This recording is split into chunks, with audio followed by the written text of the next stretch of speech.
I know. Yeah, I know Cody's not going to be here. Um, well, who would like to bring us all up to speed for a little bit of inspiration? We fought some big monsters and defeated them. Yeah, We yeah. got jumped in the dark, Oh yeah. and then we couldn't hear anything. In the fog, technically. And then a T-Rex Like, ate them. fog that they were created. I'm just trying to, punch up our adventurer status here. It's not our fault. They generate the jumped. fog. Yeah, you were Yeah. hunted. Yeah, we did. You were hunted. Successfully defending yourselves and the cart and Rael from very dangerous smoke monsters and rainbow jellyfish that wanted to suck the life and color out of your things. Don't forget, some of you, again, it's your choice.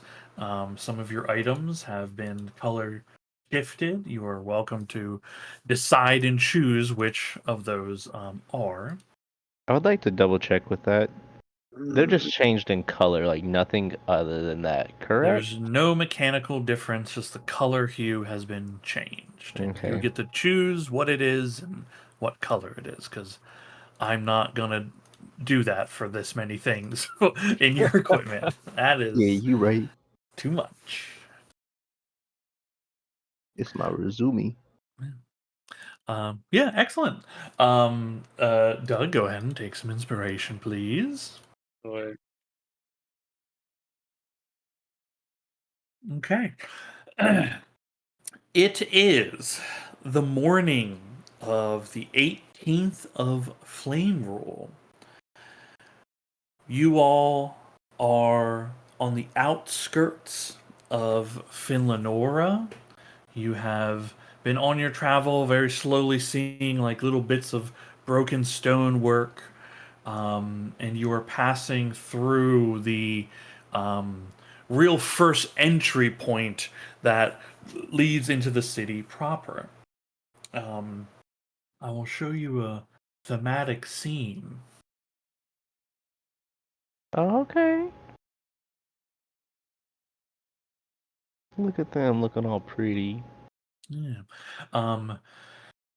Very old stonework. There's vines and moss covering things. The stonework that makes up this semi courtyard like road is broken and shifted. Some of the statues here have cracks. Their shields or swords are broken or missing. Some of the statues are just collapsed, broken on the ground. Pieces of the archway no longer exist, but the old work of what was the elves here in Film Lenora in ancient times still persists. There's a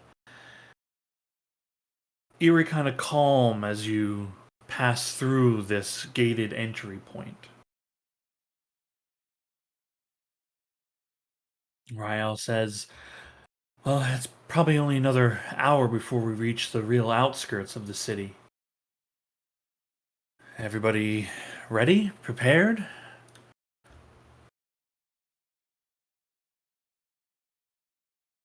They think as best we're gonna be.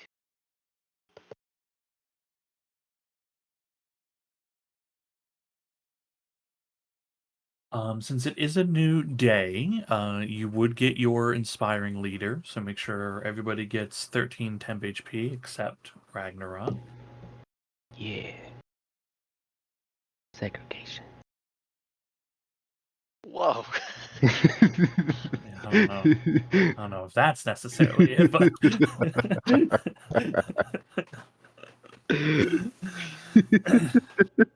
Sometimes I say things that are out of pocket and I don't think about them. I don't know. I'm the only one of my race being targeted, so it may not be far off. If any of us get targeted for any specific thing, we're the only one of our kind. I did not think about that. That is a very valid point. Yeah, only one of your kind present. Yeah. We Yeah. don't. We really Diversity don't here. have two of anything. We don't. Nope. Mm-mm. No. Are there two whites? What? There are two whites. Wow. There's I only know them in one. like. There's only one human. What are you even talking about? I thought we were going by races.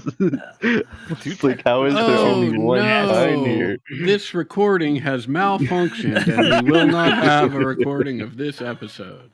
What a shame. Weird that the recording started so late.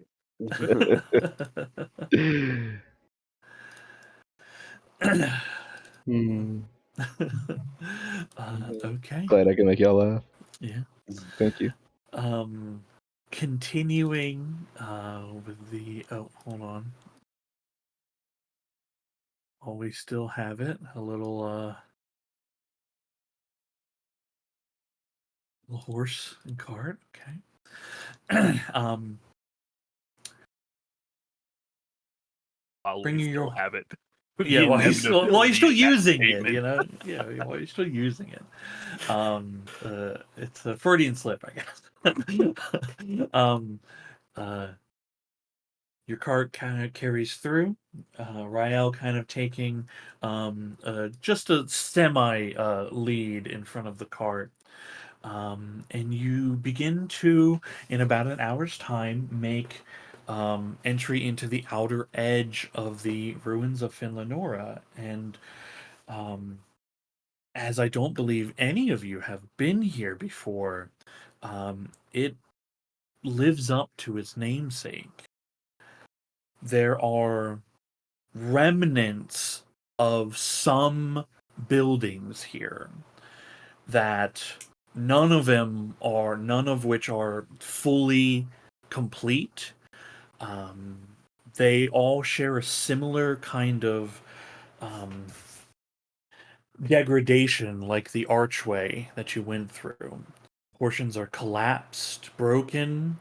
You can see some repairs have been made over time, but either they were never finished or were also somehow broken over the ages and just left to ruin.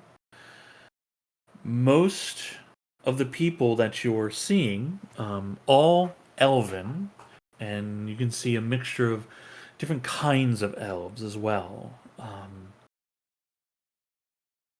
High elves, wood elves.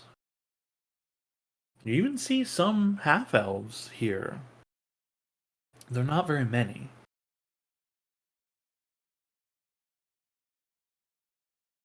The people here dress in modest clothing. You don't see anything that's like fancy here. Not like the larger cities. Looks like a lot of this clothing is probably made here in the city, the ruins as well. And as people are going about their day, carrying baskets of goods, you see children running around. The people here seem happy. Nobody looks forlorn or sad at the state of things here.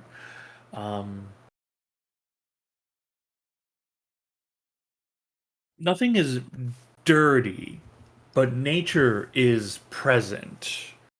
Vines, moss, bushes, things growing that in Maras or Bashan or even Karakara would have been stripped away and made clean. But here they're allowed to kind of grow.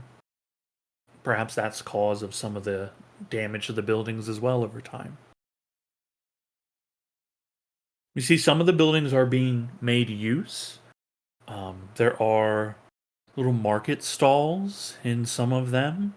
Some of them you think people might be living in. But there's also many tents and little carts people have along the ancient streetways of this ruined city. And you are following the largest one as Rael leads you in. As you pass by, everyone stops to look. Some look and watch your entire passage by them. Some glance and then look down. You see some mothers of young children usher them away in hushed whispers and voices.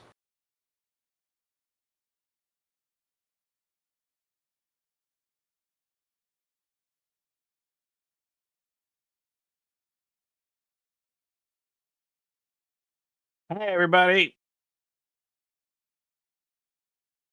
You see some young elves raise their hand a little bit cautiously. Very few, though, respond.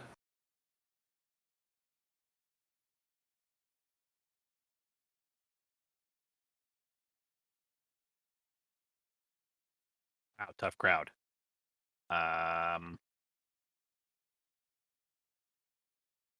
What exactly are we looking for to start?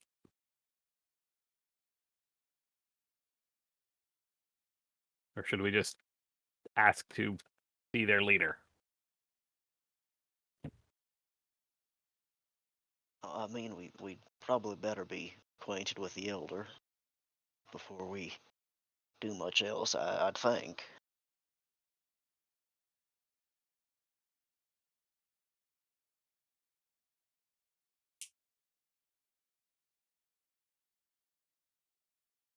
Hey, you! We want to talk to your leader. Charisma 6, baby. Charisma 6. Yes. You see one of the elves that you're kind of shouting to. Like many of them look up, as you are raising your voice here. You see a couple of them are like looking at each other and then like look at you, and like there's like several that are pointing to each other. They're not sure who you're addressing. Points at everybody. Y'all's leader. I make no efforts to clarify. You see, you can hear them speaking in Elvish as they like point further down the road. I do that Thank thing where you. you like tap someone with the back of your hand. Cow. Cow. What are they saying, Cow? Cow. I Ow. do speak Elvish. What are they saying? They're saying that uh, they're saying that the elder, and the word they use doesn't translate as elder. Mhm. It translates as archon. The archon is further, further down. I will thank them in Elvish and turn to Ember Prime and say, they said, just further down the road here, they are referring to the elder as the Archon. Does this ring a bell, Rael? You see Rael slows his horse down to pace with you at this point, and says, "Yes, that'd be Phalenon, the Archon or Elder. Though I'm not sure we would be granted audience upon arrival. I actually was hoping to find my father at home and perhaps make inroads that way. But I guess it's up to you." I mean, in fact, we are here under your custom. Whatever you suggest is definitely what we will be doing. He nods and says, "Well then, I I think we'd have better luck, starting with my father. It's possible the Archon may grant audience, but I don't know."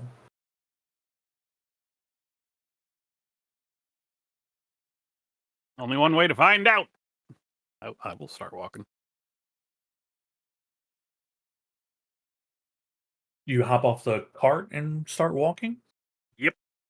Okay. Where are you walking to? Or do? Vaguely the direction they pointed. Okay, cool. You hop And off the cart and begin walking. And you see as Rael kind of helps lead the cart, you and the cart are going in the same direction. Yeah.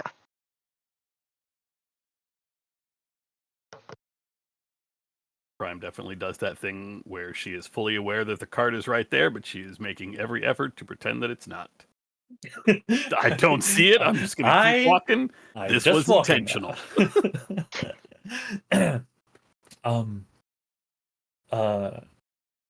Rael leads you through the city, and it's more of the same, really. Again, no impressive grand structures like the city of Bastion or Maras or even Karakara.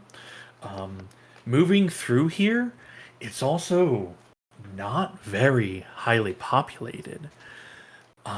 You wager there's probably maybe a few thousand elves here, which is a meager handful compared to Morass, Karakara, and certainly Bastion. Bastion probably has more elves than this entire city.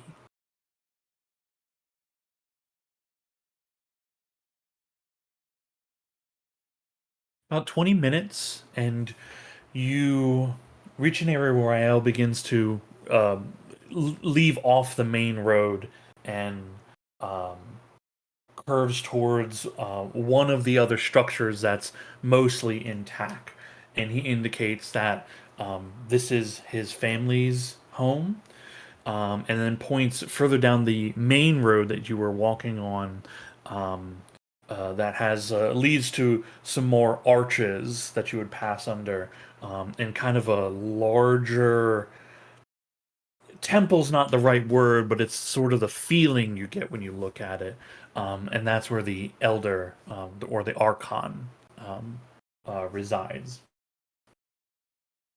And he just asks again to clarify what you want to do, whether you want to try to go with the archon first or speak with his father first.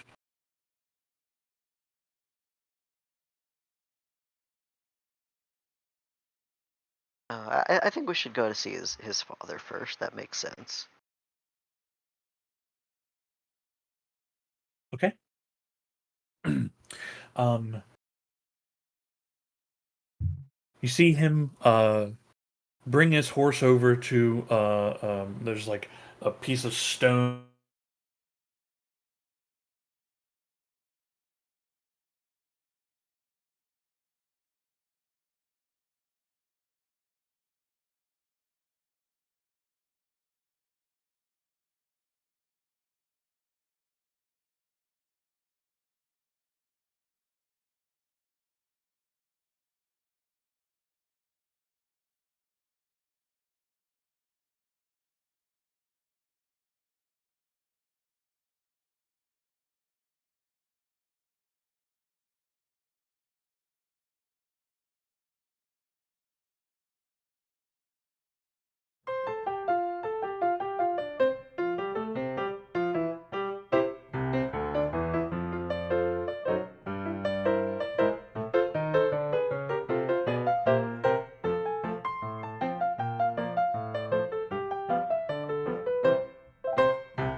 hidden wood elf sentries made themselves visible to you all.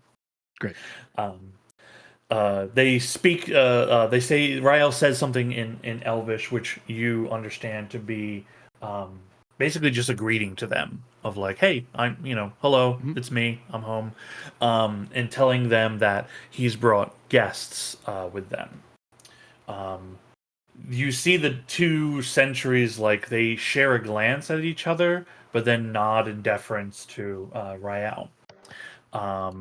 The glance is easily recognized as just unsurety. And Rael opens the door and enters into the house. You follow in after, the sentries watching you very closely as you make your way. And you can hear the door being closed after. Inside, it's quite nice in here. Worked stone. It's elegant. There are. It's clear that there were like portions that have been rebuilt here, not in stone but in woodwork. A portion of the stairway leading up to a second floor starts in stone, becomes wood, and then ends in stone as well. You can see some wooden pillars holding up the floor directly where the stairs lead. This is like a veranda, an entry point here. I don't know if veranda is the right word, um, but the entry point for the house. It's quiet, and there's sunlight beaming in through open windows here.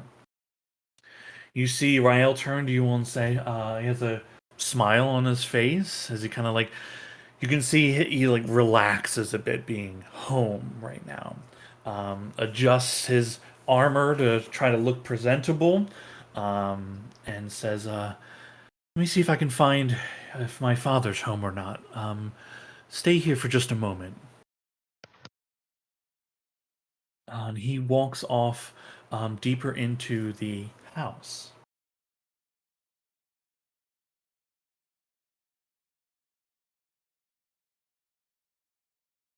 After about 30 seconds or so, I think, Ember, you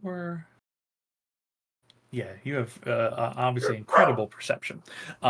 You notice movement in the doorway to another one of the rooms Rael didn't go into, and you just see a little like cat-like creature, almost like a small lynx, come like its head peeks around the door frame and comes in to the room where you are and just kind of like sits and looks at you for a while.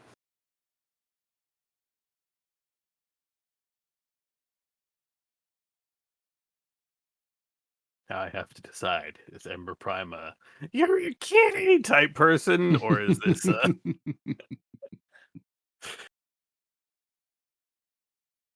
Yeah, I think so.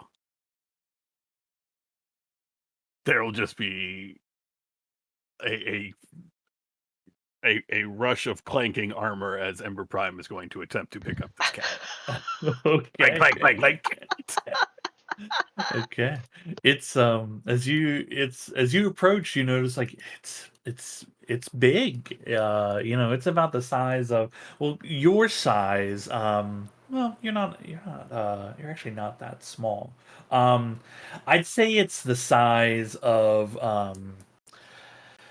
oh, what's a what's a dog? What sizes are dogs? It's like how big like Mancoons get? Yeah. Yeah, it's Yeah, about it's a big that cat. size. Yeah, big cat. Yeah. Not like the biggest of Mancoons, but yeah, probably easily twice, maybe 2.5 times the size of a normal looking cat. Um, you make an approach to pick it up. Go ahead and roll animal handling for me.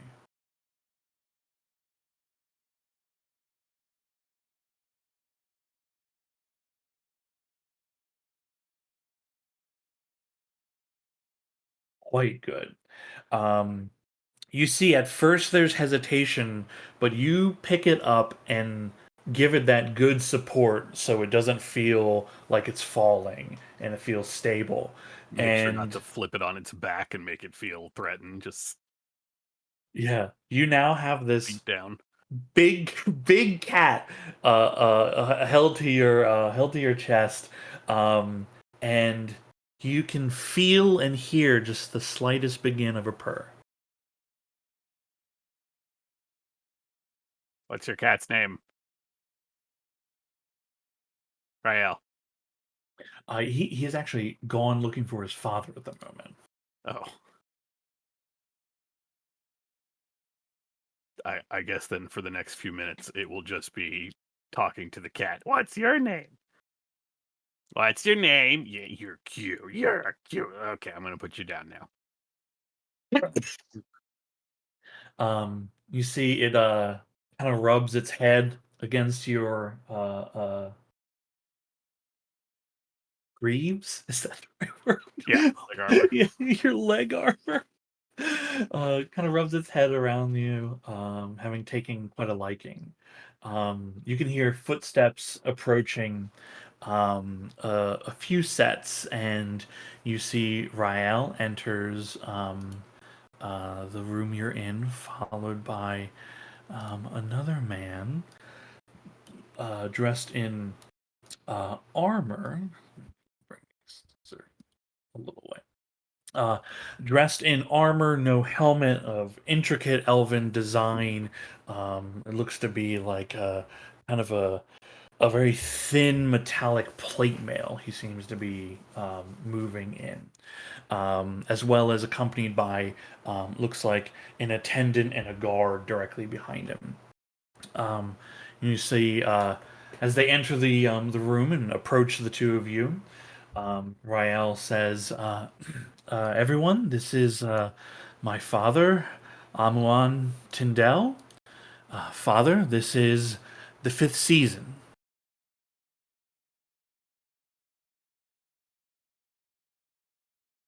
And you see Amuan looks over the lot of you.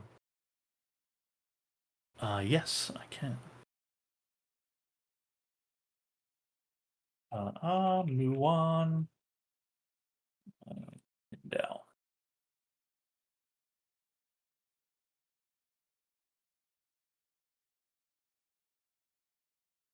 Amuan looks over the grouping of you. He seems to make note that the cat is being friendly with you, Ember. And they say, interesting. Luga hardly likes anyone, but has seemingly taken a shining to you.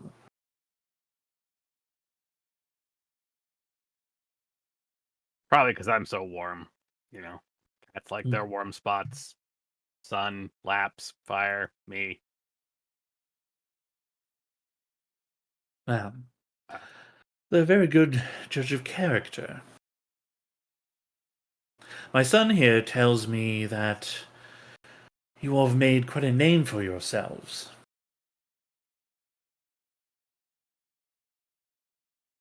We've done a few things. I'm Ember Prime, Fireforge. Greetings.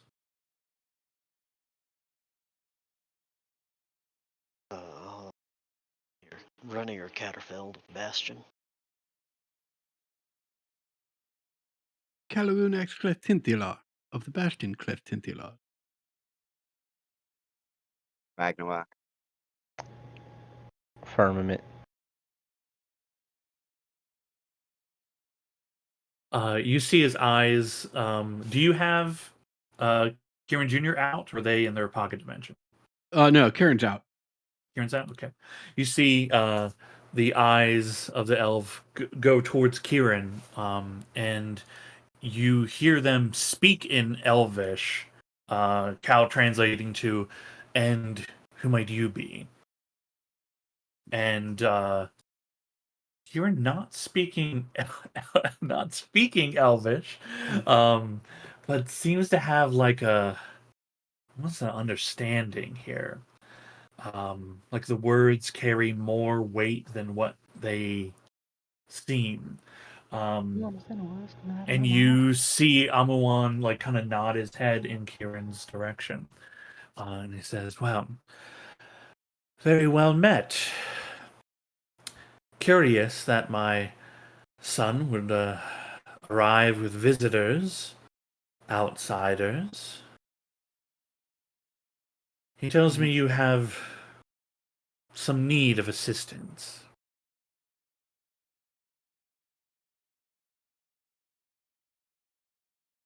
We do. We are on the trail of a cult that is looking to bring about the ends of the world and all life upon it for reasons, frankly, we cannot truly fathom. Uh, and we've been in our research told that within Finland Laura there is an ancient piece of arcana that exists that may aid in perhaps not even only putting a stop to this cult, but also to fend off whatever they may summon. Should it be that they get their way and are able to bring the sky down upon us? It's a matter of uh, urgency, as it is. I see. A dangerous cult seeking the end of the world, that sort of thing. Well, we've had no cults in our city. It's part of the benefit of not allowing outsiders in.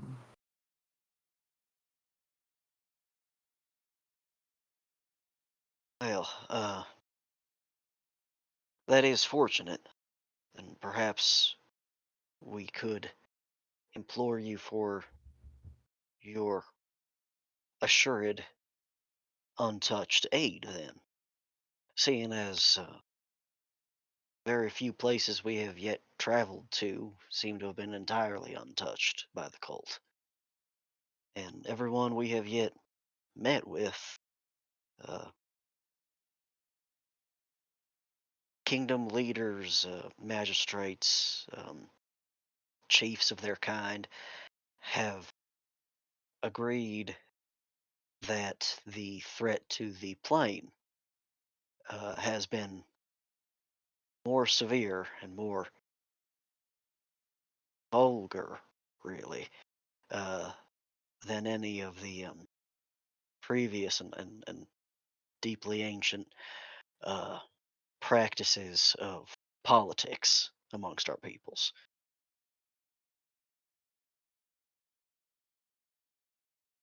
It is the case that Finlanora has been unaffected entirely by the children of the Dark Sire, then anyone you may recommend to assist us in whatever capacity they'd like to, that would assure that they are unaffiliated.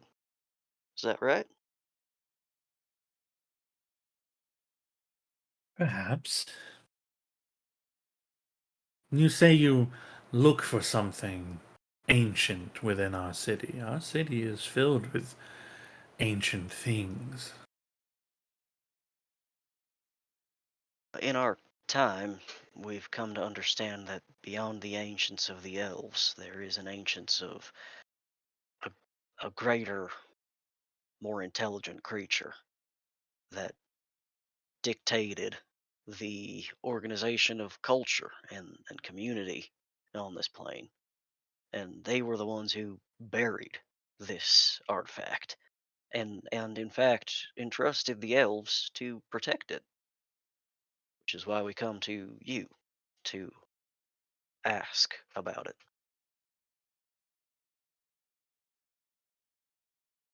And what exactly is it that we would be protecting?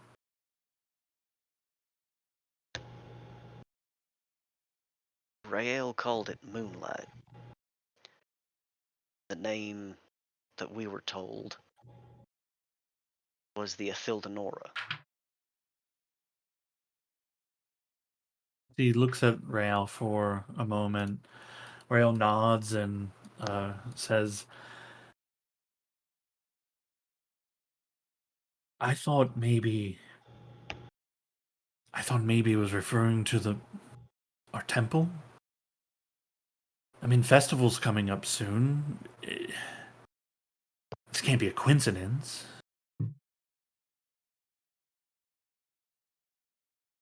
Amuan considers this for a moment and says, I'm unaware of any stories where we've been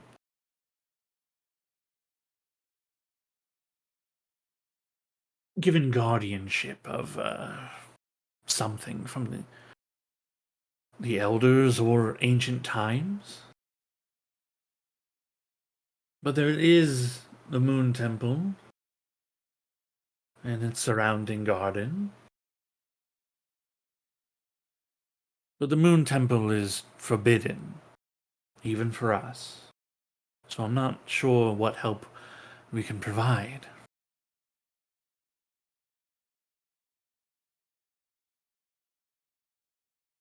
Forbidden by whom exactly? It's been decreed by the Archon, and the Archon before them, and the Archon before them, and so on.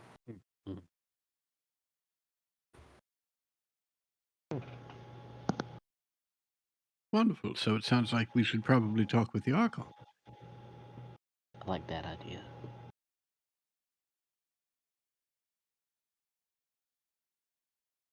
That would be a difficult task.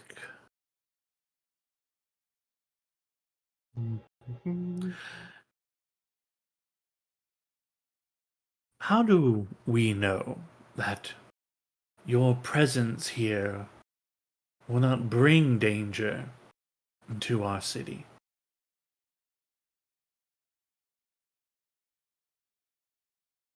Oh, I'm afraid you've misunderstood. Danger is coming to your city, if it's not here already.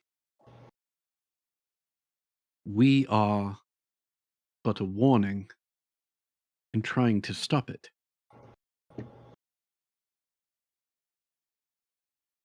The group that wants to summon this thing, they don't care. They don't really care about your city. They don't care about Bastion or Moras. They didn't care about Karakara. They want to bring to this world a thing that will destroy everything and everyone. So whatever danger we might bring is still better than that, which we risk by not finding this. And we come to you after our pursuit of a witch who would have been here and leveled this city to find the Athildanora. We cut her down. And prior to that, we discovered a beholder that had its influence over the master of Moras, and we slew it. And before that, there was a dragon on its way to level Bastion, and we slew it. Our intention is purely to save this place.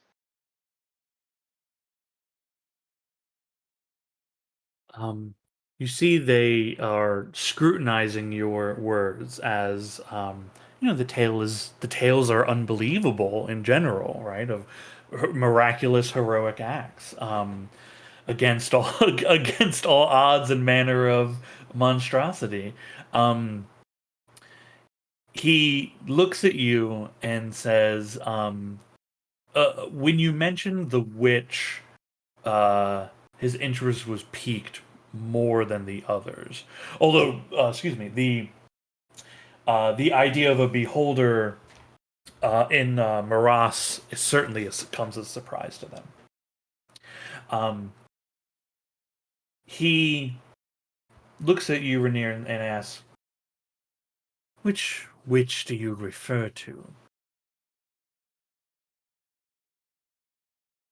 It was Umili of the Nine Hands who destroyed Karakara. And then released a devil lord into the Arcanium in Bastion.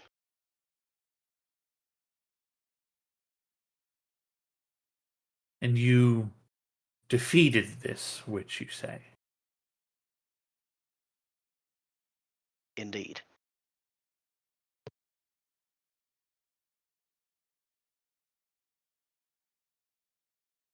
Well, you've spent time with these people. Do you trust them? You see Rael looks over the group of you all. They saved my life. And everywhere they go, they help people.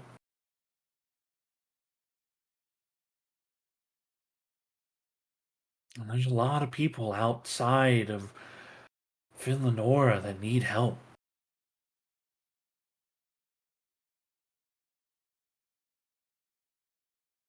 Siamawa nods.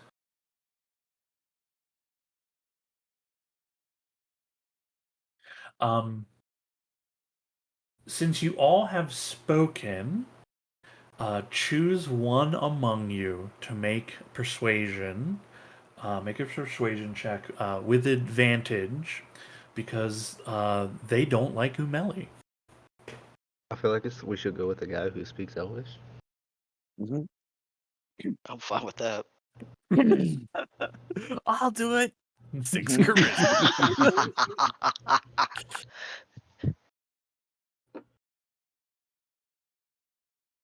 Solid choice.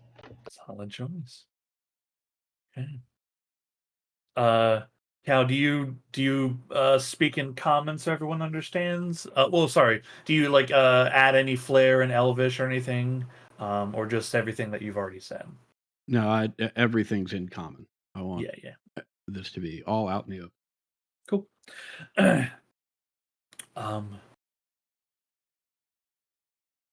Hearing your words, knowing of your deeds, hearing of more information of your deeds,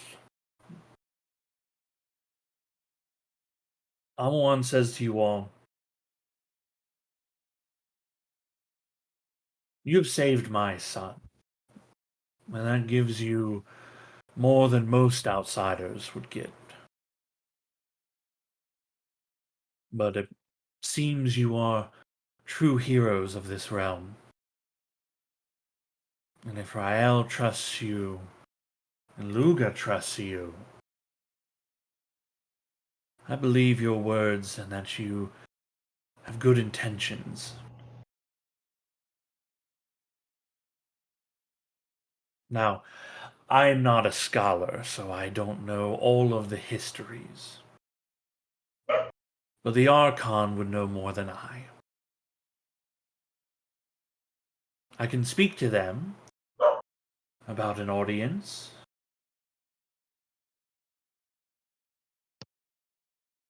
But it may take some time. Are you willing to wait a day or so?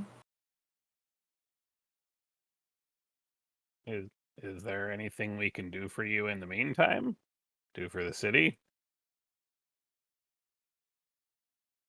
We have no needs or wants that outsiders can take care of at the moment. We are sufficient. But I appreciate your asking. You are welcome here, or if you like to make camp outside the city, that is your prerogative. But while you are here, you will be under my protection. But I urge you not to step out of line or violate any of our cultural rules.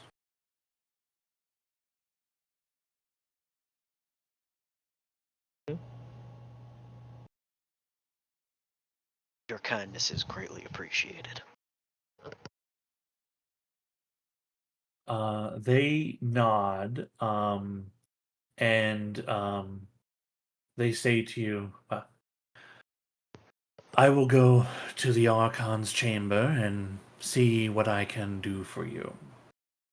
I shall return once an answer is given. In the meantime, Rael, you can see to the comfort of our guests. He nods, and Amawan nods his head towards each of you, and you're welcome into the home as he leaves to see about getting you an audience with the Archon here. There is room for you all in this place. They have guest quarter. It's a room that you all could stay in should you desire. But you are welcome to make camp elsewhere should you choose. This city does not have an inn to provide its services to you. So Rael just checks to see like what accommodations would you like to make. If your family's hospitality is provided, I don't see any reason to turn our nose up at it. Excellent. He gives you a little tour of the residence. It's not that big overall. It's impressive for Finlanora. There's three main bedrooms upstairs. A large one for the master, one that is Rael's, and then a servant's chamber. And then down below, you have the dining room, kind of a sitting area, the collapsed room, and then a room that is, a kitchen area. There's a cellar below, and then an area for guests. That's essentially just a room that's not filled with a bunch of other shit. Attendants provide food and drink for you here, fruits, vegetables, and surprisingly very good wine.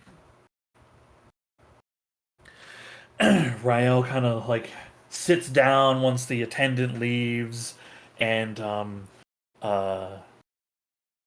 says to you all, well, that actually went way better than I thought it was gonna.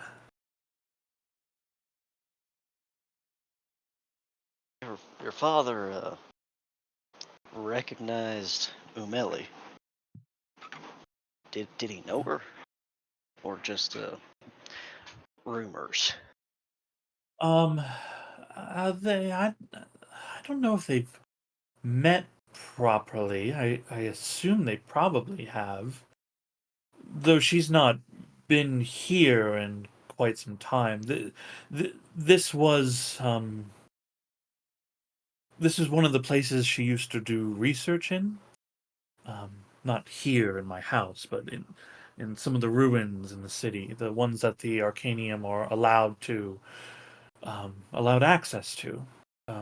Apparently, she used to spend a lot of time here, but my understanding from what Baracus said and the kind of reputation she has here is she stressed the relationship between our city and the Arcanium.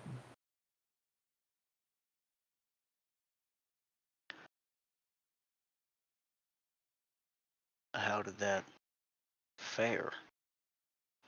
I'm not sure the details, but I guess not very well.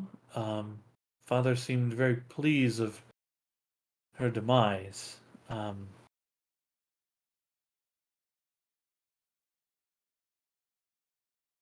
Honestly, I don't really know much about it.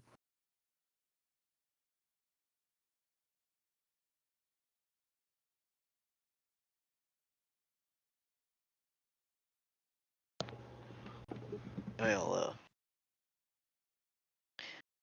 given that we are within your homelands, I think it's only fair if we're to keep ourselves out of trouble. What do you recommend we do to spend our time? Oh, well, I mean,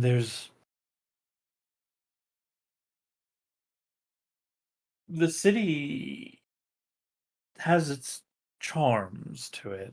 I know it's not I know it's not Bastion or the Arcanium. Um, what we have here is just simple. But it's ours.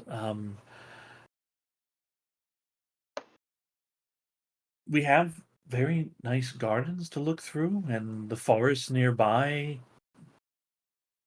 There's good hunting. Well, just point the way to the closest tavern, and I'll be good. Um, well, yes, though, you may find it hard to get served there.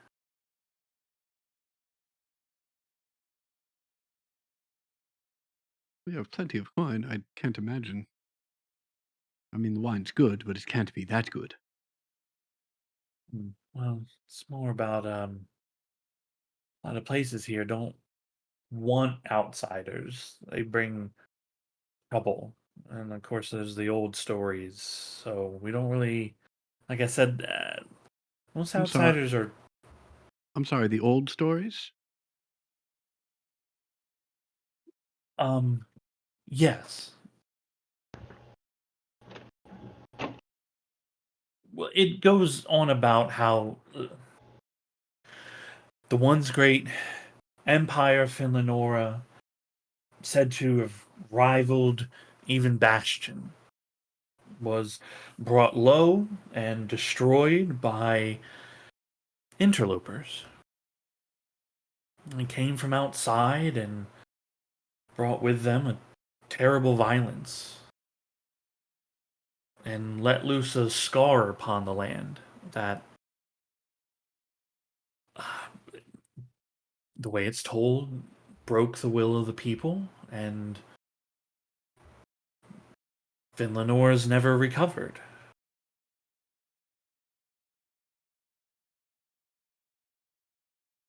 Looking around at the group. Oh, this is going to be fun.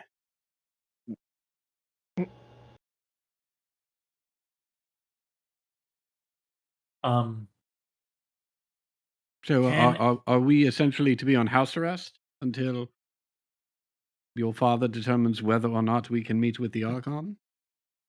no, I mean, if you wish to explore the city, you're welcome to. Outsiders are tolerated, um, but they're not always very welcome.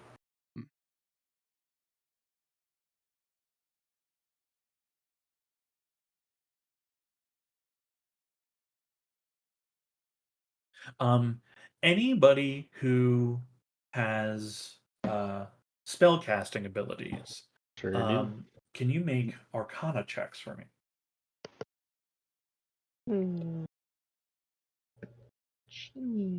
Does that technically include me? Do you cast spells? Longstrider. Um, okay. I'd say, well, I'd I say mean, we no. could go with that. Yeah, I'd It's say not a no. big deal. Yeah, I'd say no. Okay. um, Cal, you probably don't feel this for a couple different reasons, but Ember and Firm, you've been in this city now for several hours at this point, and you feel your connection to the weave like flicker a bit. Oh, It is there and then fades and comes back, fades, and comes back again. He's gonna try to snap. Like when people realize magic goes out, he's gonna start snapping and seeing if it comes to like it's supposed to, or if it's just like intermittent. Do you do like any like minor cantrips or anything like that? I could do prestidigitation. Yeah. Yeah. Okay. The first time you try it, nothing happens. You try it again, and there's just something, but it doesn't happen. And the third time works perfectly fine. Like I might be self-taught, but I know I'm not this bad. Yeah, something feels weird. Is that normal, Rael? You're a wizard, right? Oh, kind of. The weave is I mean, you're a wizard. well. Yes, apprentice. Yes, I'm a wizard. Yeah, you're not Um, kind of a wizard. You're a wizard. You know, I'm not as I'm certainly not as powerful as you or Baracus or Fettlework, but thank you. The weave is strange in our city. It's said that whatever scarred the land here scarred the connection to the weave. So magic is strange. Sometimes it works, sometimes it doesn't. No one really knows why. It's part of what. It's part of. I think it's part of what keeps the city the way it is. That people just don't have a connection to the land and magic like they used to.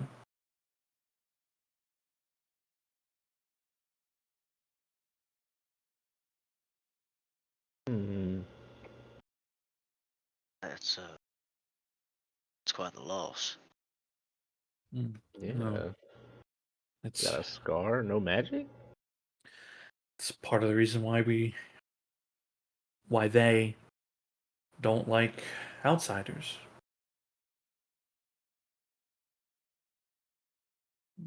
Outsiders showed up. Magic goes out. How long ago again was this? Was this a scar that happened? Oh, I don't even know. I'm not even sure the Archon knows. Ooh.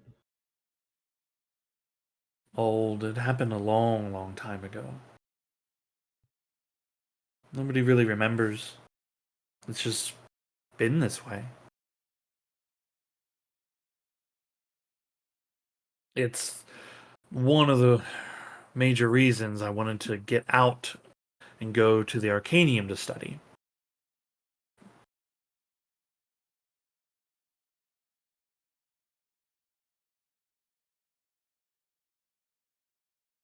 We've found ways in the past to assist in problems we didn't even know the place were having. Very least, maybe we can help wash some of that sour taste in the mouth out. Given that none of us here, nor I believe any of our parents, could have even been alive whenever that had happened. I have no doubt that whatever happens here, you'll do the right thing. I just hope whatever you're looking for is actually here. Yeah, I'd feel real bad putting up all this fuss just to be wrong. There's something here. I just don't know if it's that. And if it's not here, I don't even know where to begin.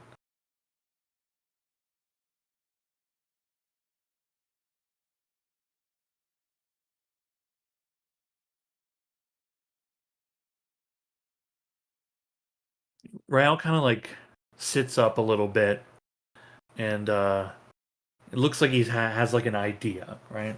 And he says, You know, I think your presence here is going to be a good thing. I mean, you're heroes of Madari. You're heroes of Bastion. You've done so much good for this world. These people need to see that. Cal, we're gonna go get drinks at that tavern. I would advocate that we have done a lot of good. This is Firm's perspective. However, in most of those places we have done good, a lot of stuff has gotten broken. On a scale of different sorts, I feel like your people might want to prepare or be aware that that might happen potentially. Don't want to be helping, and all of a sudden they're wondering why a hole appears in the middle of the city. Not really sure. To be honest, if a hole opens up in the city, there's nothing you can do to prepare for that. Along those lines, not exactly And that, but along those lines.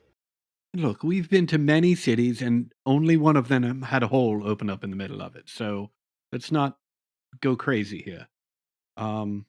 Yes, I think drink sounds like a wonderful idea, and I think we should all go and perhaps regale the occupants of whatever tavern we grace with our presence with tales of our heroism. Exactly, right? Let them see and hear that outsiders can be trusted, that they are good. Of course, and what better way to get that point across than with first-hand accounts from the mouths of the fifth season themselves. That point. He hops up and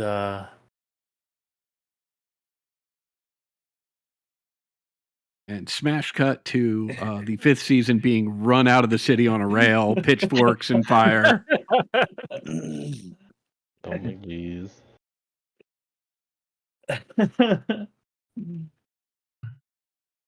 Cal turning to Firmament saying, "Okay, so a hole's opened up in 2 of the cities that we visited." Uh-huh. Two devil entities have been summoned. It's fine. Yeah, we just play nice. I am gonna start questioning here in a second. Firm is going to ask Rael. He's like aware of it that the group used to have Laylas somewhat, but he doesn't really know much. He's like, did that dude live here? Was he like a thing here? Anybody know him? Were y'all like friends? As he brings you into the tavern, a place called the Old Twig. There's a fair amount of people in here. It's like afternoon. There's a fair amount of people in here talking and everything. Maybe about like 30 patrons total. Different tables. This place looks to be the most like well established. But even still, there's like vines growing throughout some of the stonework in the walls and everything. Every conversation stops when you all enter in. And Rael walks directly up to the bartender and then asks for a round of drinks for him and his friends. The bartender grimaces for a moment and then nods to Rael specifically and begins serving drinks. And there's a lot of whispers and everything as it goes on. Rael turns to you, Firm, and says, well, I mean, I didn't know him, or anything like that. I'm pretty sure he came, I don't think he was from the city.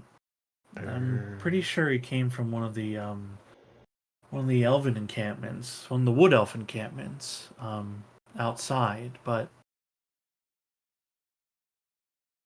that. Why do you ask? I was just curious. I just thought like everybody sort of knew each other, being in like a such tight community. Well, a lot of us know each other. I mean, I was a little bit more insulated from a lot of the people here, due to my father and everything.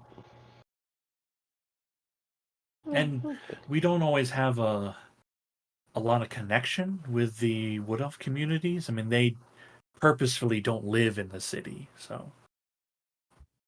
If I remember correctly, he sounds like he's having a wonderful time out in his adventures right now.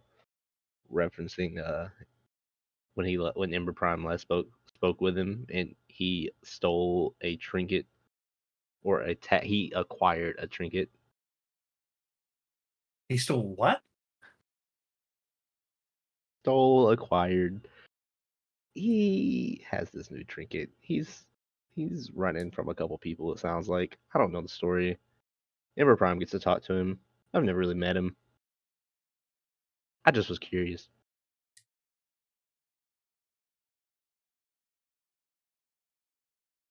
Yeah, sorry, I don't really know. I never really knew him that well. Yeah, I guess he is having a strange time of it. Well, to the adventures of the 5th season, heroes of Adari, saviors of the realm. Raises a glass high to cheers you all. Here, here. Clink, Here's clink. my mug.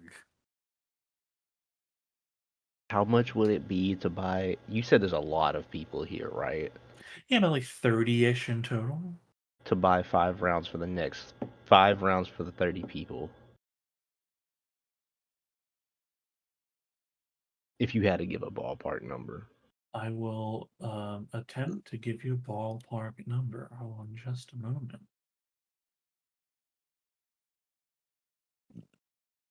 Firm wants to get everybody turned.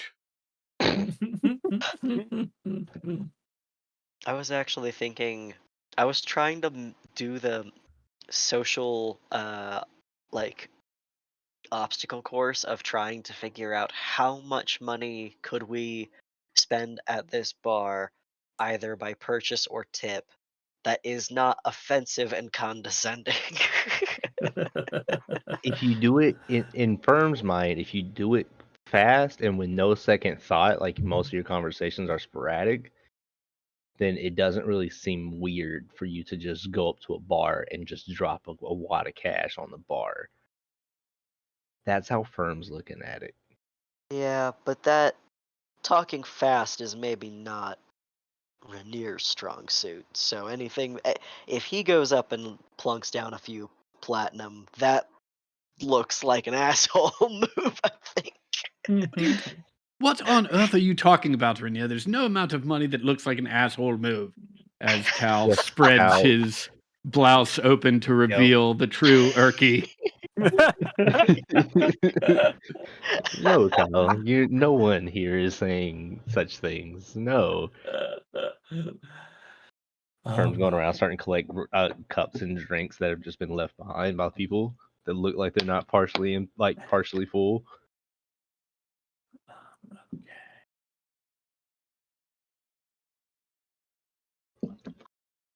Okay, hang on a sec. Mm-hmm.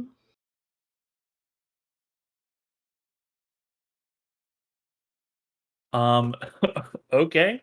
To buy the next 5 rounds for everyone in the bar, are you ready? Yup.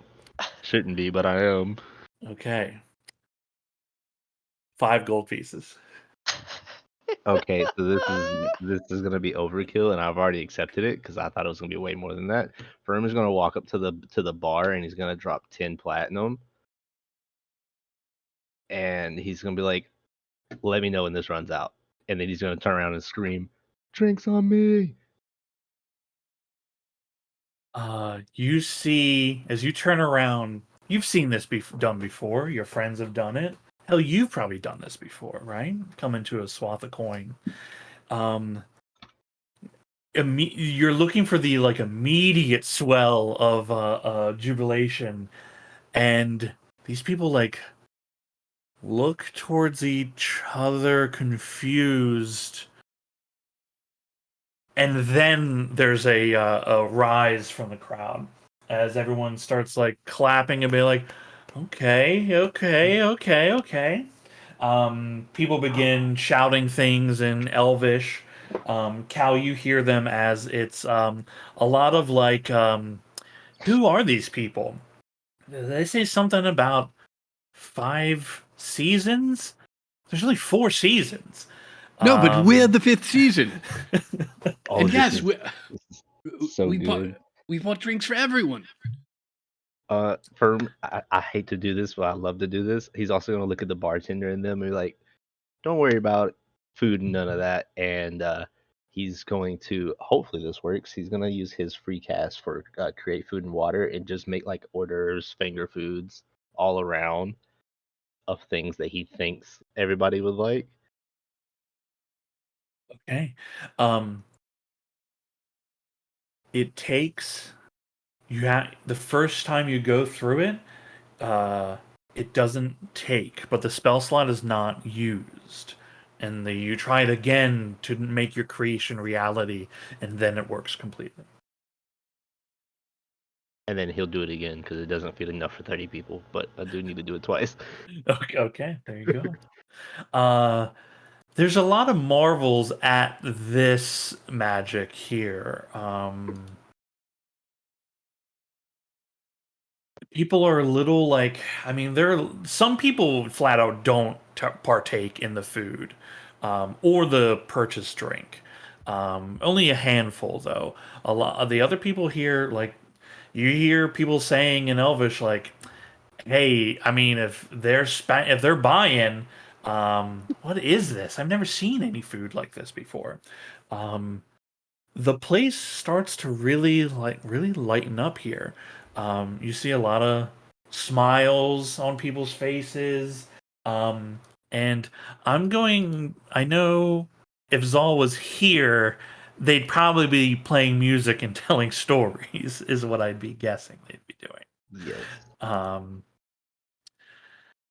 I did want to ask one more thing. Can Firm in his in the side of the well, he'll like ask the bartender. He's like, since everybody's having a good time, do you mind if I like try and help out a little bit while everybody's enjoying it? I like to cook. I just want to see what people want here and see if I can make it for them while we're all enjoying a good day. um, I don't need your stuff. I have stuff I can bring. I just want to know if you'll let me do it. Make a persuasion check as the bartender responds back in Elvish, but you get the sensation that like he can understand what you're saying, but he just doesn't speak common or just chooses not to. Um, you can see like he like kind of like gestures to what you've created, and he like hooks his thumb towards the back, and there's like you see a little wooden door into the stone wall, and he seems to be making like exasperated motions and sounds with his voice. Cal, you can understand him to be saying like hey, if it's anything like you created out there, that'd be great.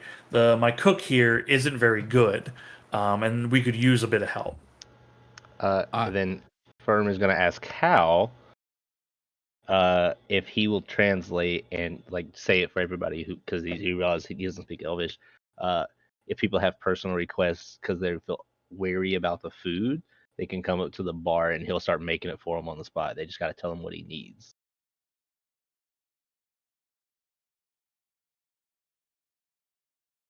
There's a considerable pause as Cal turns to Firm and says, are you asking me to be your waiter? No. That's you be my spokesperson. Bring the business in. But Well, I'm not making money here. the business is here. It sounds like you're asking me to take orders from people and pass them on to you. No. Just have them come up to me and tell me what they need. I just need you to translate it to them, and I can take it from there. Well, I turn to the bartender and in Elvish, I say, it looks like I'm going to need an apron. Oh gosh. They say back in Elvish, yeah, I got one around here. All right, here you are. And he tosses you finely made bright blue apron. All right, I announce in Elvish, the house specials, whatever the fuck you'd like. You hear back people in Elvish saying, I don't know what that means. Neither do I. What would you like to eat? And you see people begin coming up to you and placing orders for all kinds of different foods. I will do my best short order cook impression, screaming things out at Firm. You see Rael sees you're in the weeds, comes in to help do some of the translation and moving of plates and everything like that. And he says in common as things are moving along and going, he's like, I think this is turning out really well. People seem to be really happy. Happy to help. Make this check real quick.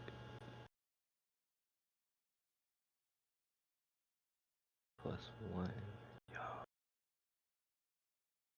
Wow. 13? I mean, the 13's good. Some of the dishes you have never heard of before, as they're like local cuisine. Mhm. But Rael kind of leads a bit and says like, well, it's that and that and that, and you put it together like this, but I don't know about the other half of how you make it. And so you wing a lot of this stuff, but I mean, you've made so many strange things in your lifetime already that although you tweak a bit, maybe a different ingredient substitution here, preparation, it all goes very well.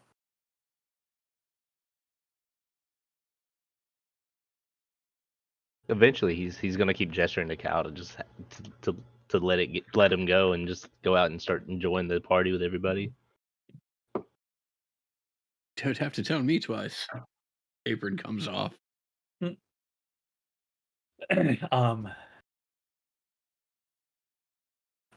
Zal does not speak Elvish. But as he plays and sings a little bit, you see that people don't really even mind that it's just a different language altogether. And even the bits in common, you again get the sensation like these people generally understand common, but they only speak in Elvish here. Besides eating and the music and everything like that, does anyone else want to do anything specific here?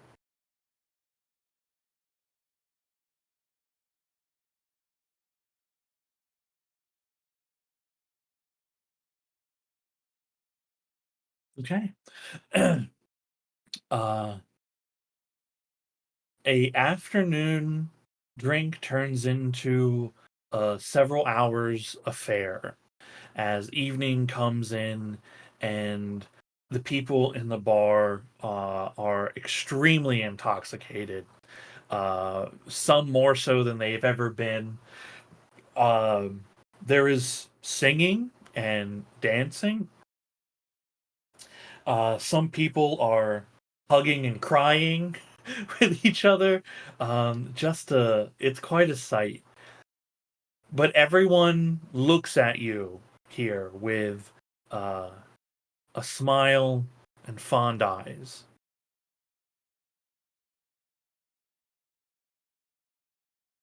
You definitely have made an impression here in the city of Finlanora. Food wins As- everybody over. Yeah, very easily. It's very, very easily it does. Um, Rael says to you all, he's incredibly intoxicated, that he is going to head home. You're more than welcome to crash there or stay. He doesn't care. He needs to pass out. And you see him open the door and just stumble his way to the left and then turn around and head to the right, which is the correct direction. Hey, anyone want to make sure he's gonna be getting back all right? I was just saying that while muted. I will. Hold on, Rael. I'll make sure I'm gonna head back with you. That way I don't get lost. Yep. Not that I'm worried about you passing out in an alley somewhere. Just don't want to get lost. I'll be fine. This is my city. It's fine. Well, then you can show me the city while we walk back. Okay, I'll take you to my favorite place. I'm gonna stay back and help and tell the bartender and them, like all the people who are working. Like Firm's gonna clean up since he instigated all this. Okay, cool. Very good.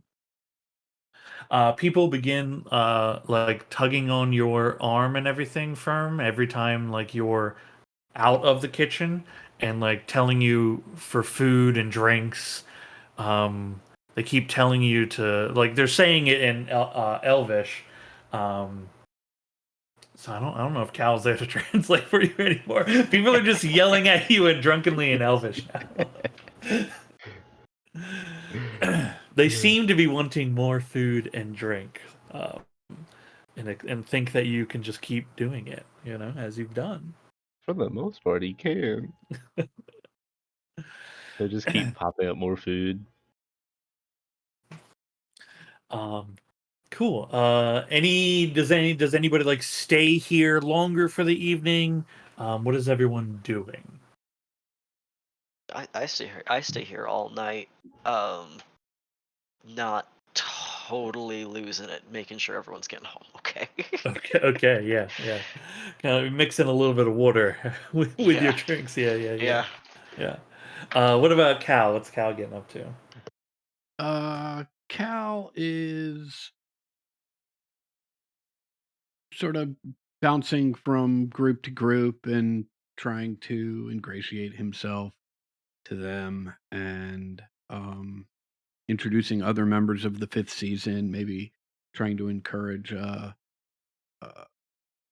Ragnarok and to engage in some arm wrestling competitions, or Rainier to show off some sharpshooting skills. And I do not do that. as people get drunker and drunker, try and ascertain some more information about this temple that no one's allowed in, particularly its location. Cool, very good. Okay.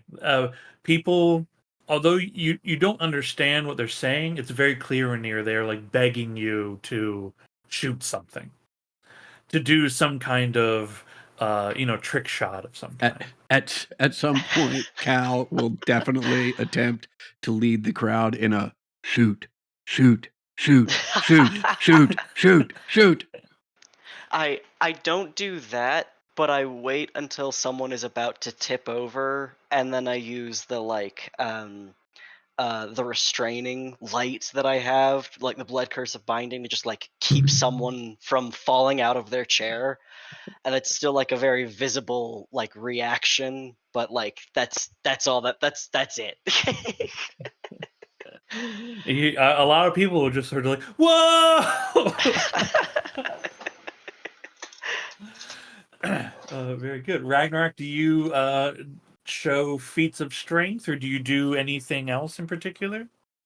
I would like to dance to Zal's songs, Yeah, but absolutely. on the roof. On the roof. Yes. Okay, hell yeah. Or the Very- ceiling, rather. Oh, the ceiling. Okay, yeah. Some people scream in horror.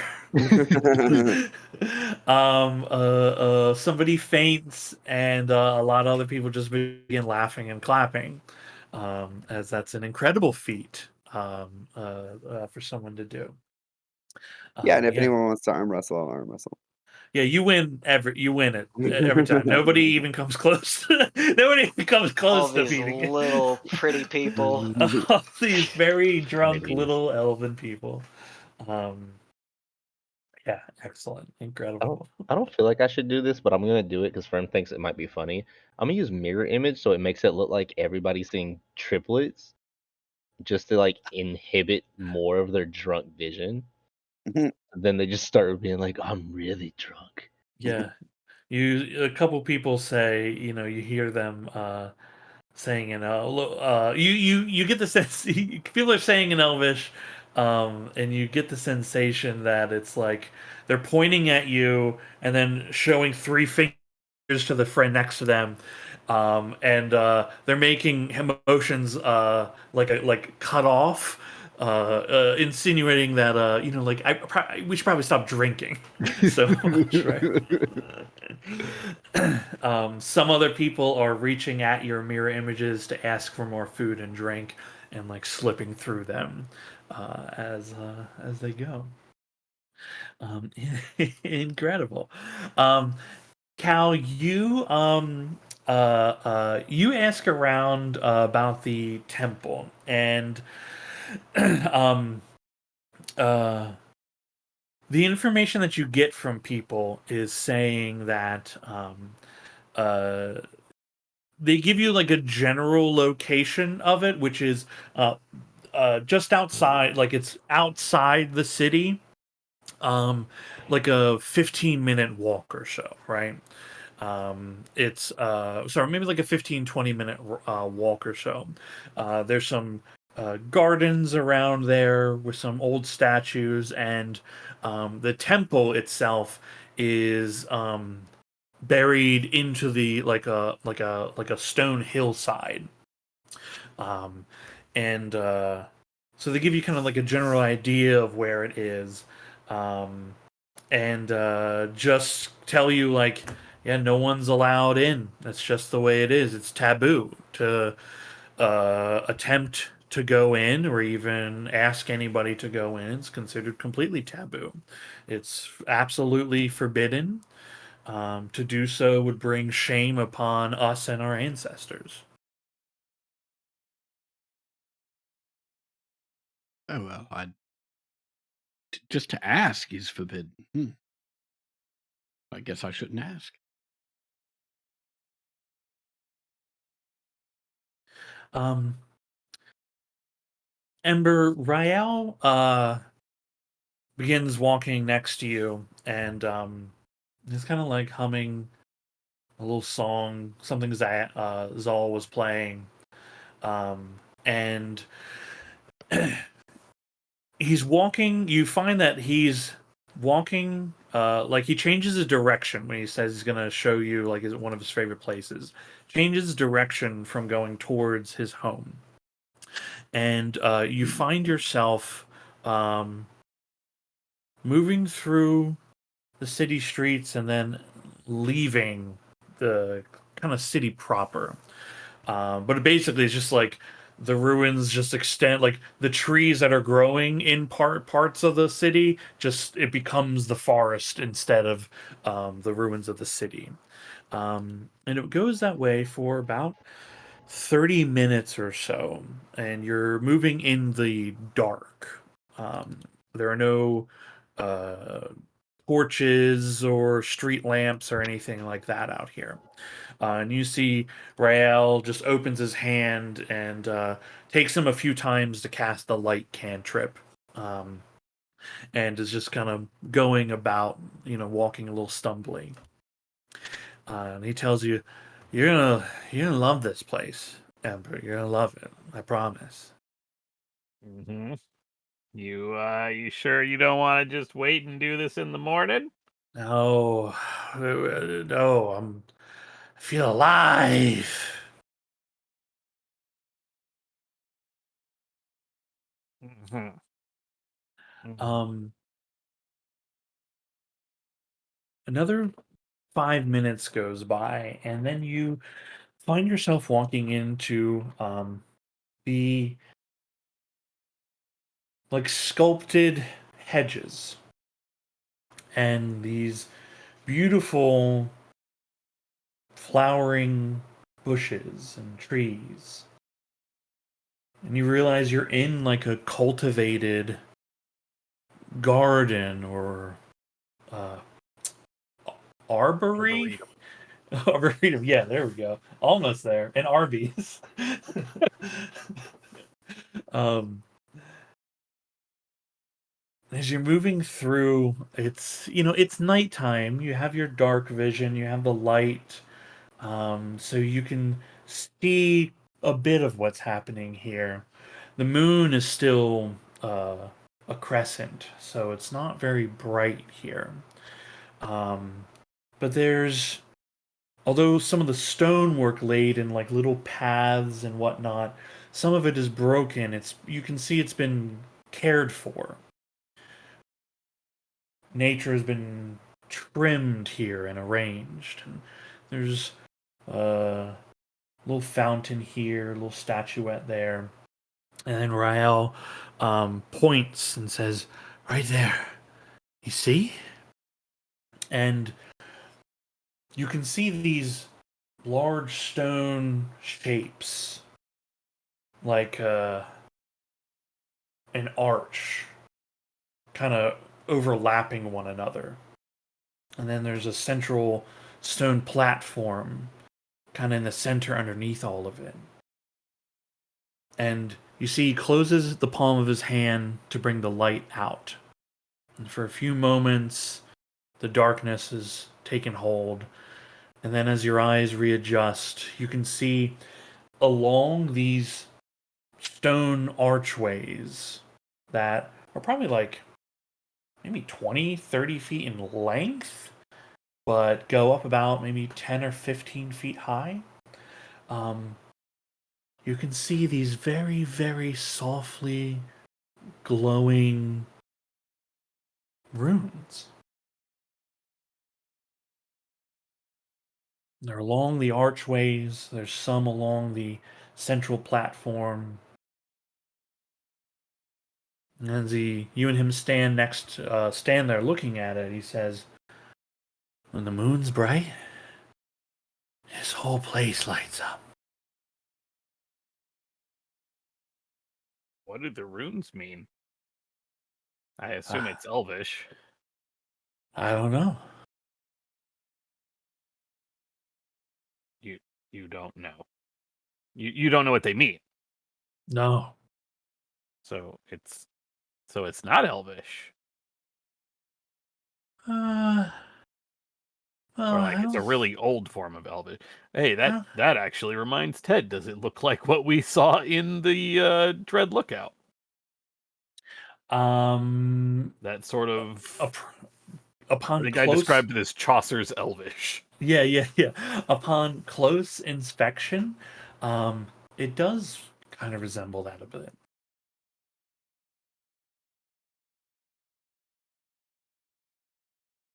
He looks at it and says, "Yeah, I should be better at translating it, but that's part of what I'm working on is to try to understand this stuff better. The only thing that I've ever been able to get is it's something about the moon. That one." And he points up. She's not bright tonight. It's hard to read. I mean, you have light. Open your hand because that'd be real useful to know. Well, then it disappears. It doesn't. It needs Oh. moonlighting.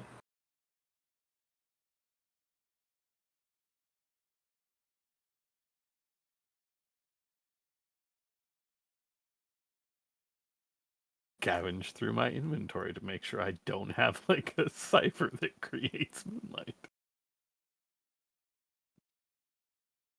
Well, we can come back when the moon is out. That might really be what we're looking for, Rael. Uh, I don't know. This is where they have the main moon festival. I mean, if there was anything here, people would have found it. This is just the garden. Over there, he just points off in the darkness. That's the temple. But we can't go there. Okay. What? It sounds like nobody's really studied these like you, right? Huh? I don't know. I guess.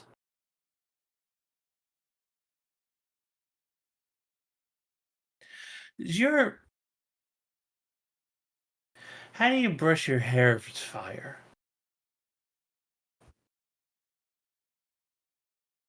Oh boy. Gonna let you in on a secret. Haven't done that in a real long time. It's probably a mess of knots back there. Mm. I'm just kidding. It's just it looks like fire, but it's hair. It's just normal hair. I brush it with a normal brush. He like holds a finger out. Can I? We should get you home. Yeah, go ahead. Little hand comes into your hair, kind of like ruffles around a little bit. Weird. Okay. Well, you don't have to be like that. Come on, let's get you It home. doesn't before burn. I thought it would burn.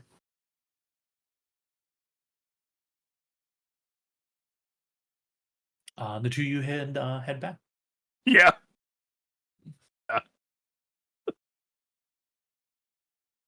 There's a moment where Ember Prime is like, I could just deck him.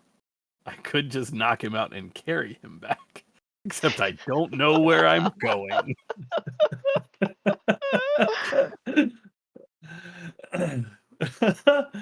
um, very cool.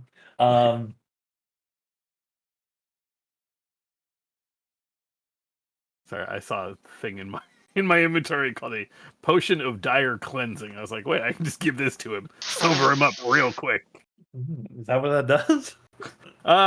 It's about poisons, which poison Eh. condition, which I don't think qualifies right now. Okay. The two of you head back to Rael's family's house. Anything else anybody does this evening before it is tomorrow morning? Make sure the place got cleaned up, and that's it. Place is cleaned. The bartender comes up to you firm and puts a little towel up on his shoulder, puts a hand onto your shoulder and like looks at you with stern Wow, eyes. Cody was fast with that. Sorry. Huh? Nothing. Carry on. I apologize. I'm so Cody sorry. was just quick with a Discord response. The bartender looks at you firm, a steely gaze, and he says to you in very broken common, "Good." You know when somebody doesn't understand the awkward he understands the awkward situation but doesn't really know how to respond. They do like the awkward like body thing and like they stutter while they're moving. And he's like slowly raising his fingers and like looking around to see if anybody's gonna save him. He's like thumbs up. He's like, "Thank you." Good. Pats you on the shoulder, and then begins shouting in Elvish, telling everybody in the bar to fuck off and go home. Oh, okay. I don't know how to speak Elvish, but any like body movements he does, Firm's gonna like get behind him and copy him and like really incinerate it. Like, yeah, he told you. Excellent. Well done. Tons of people begin exiting and leaving. Some don't make it very far and just kind of lay down in the street or curl up next to a tree outside. Others help each other home. But there is a song on the air as about a half dozen drunken elves stumble home singing a song that Zal had been playing. Nice. Zal's made his renown.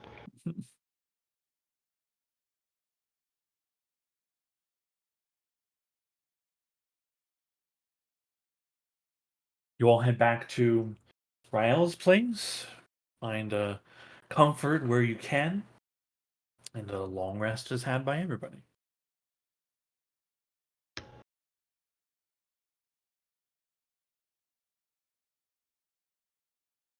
Oh, oh, I did want to ask if I could try one thing. I just realized it when I was scrolling down. Wherever we get for the night, I assume Rael's or the inn. Can I use The- private sanctum? Well, you said there is no inn. Sorry. Yeah, they just serve drinks here and food. Yeah. Yeah, no rooms. So yeah, wherever you know, camp is for the day. Can I use private sanctum? And after that, like while I'm in that bubble, see if magic works sort of normally to rule out divination cause. Let's see. Okay, cool. This works the first time you cast. You are within your area you've designated as a private sanctum. You know what effects the spell does, so it, presumably is doing everything it's supposed to do. hmm It's just like while he's in it, he just start like casting off spells inside of it to see if like if it does what it did at the inn or the bar where like it takes a second or it doesn't work right away. He just wants to Yeah, see if something like that happens. yeah, because you are still in this plane of existence, in this specific location. Yeah, some of your, whatever spells you cast, some of them take a few tries, others work Mm. right away.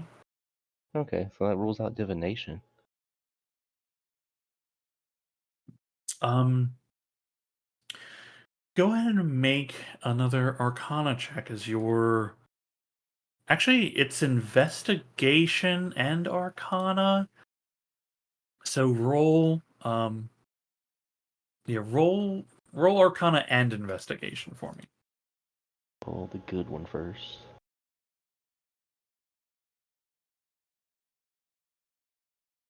Okay, both very good. Um, you don't have a lot of clues to work on yet.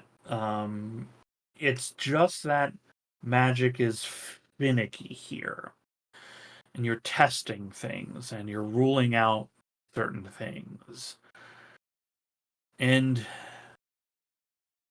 you're still connected to the weave, but it's like it's not that your connection is breaking to it. It's like its connection to this location here is weakened somehow, right? Because everywhere else you've been on this continent, it your magic works completely fine. But here, something has damaged with your rolls here.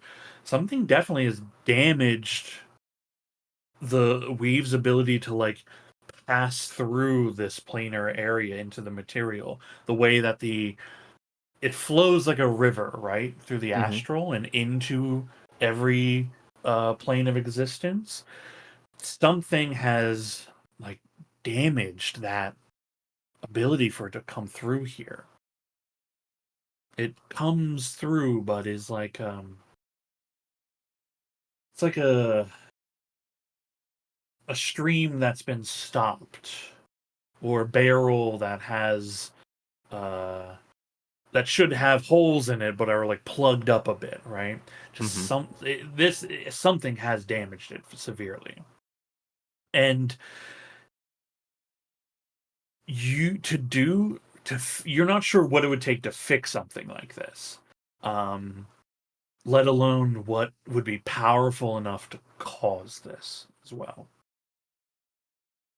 Like insanely powerful magic? a high level ritual gone wrong?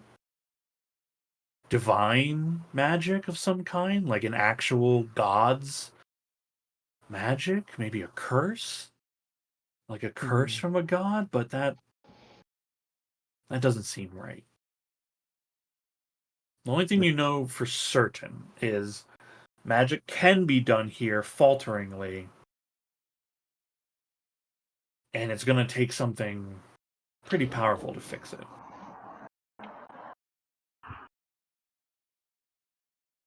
Hmm.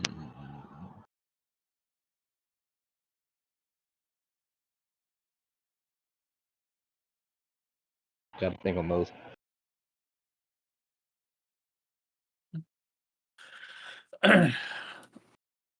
Morning comes. It is the 19th of Flame Roll. As you all are getting ready for the day, the front door opens and you see Rael's father, Amawan, stepping through. He greets you all. Ah, good morning. I heard there was quite an event at the Old Twig. Good morning. Aye. Well, it seems you've made quite an impression with many of the locals here. And a good one.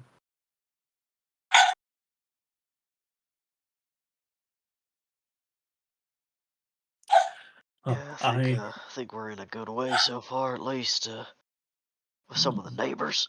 Nice. Whining and dining tends to change hearts, that's for sure. Did Cal make it back?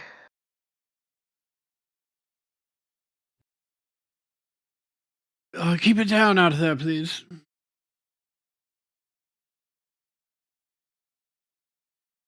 I think fence. I'll toss him across the room.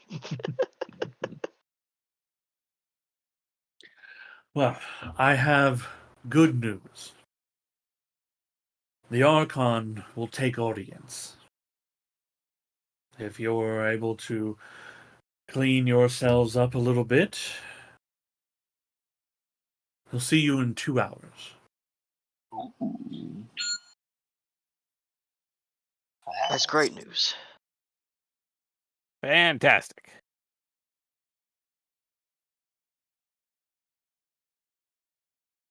Not to impose further upon your hospitality, but there's somewhere where we can like bathe and stuff, right? Get cleaned up.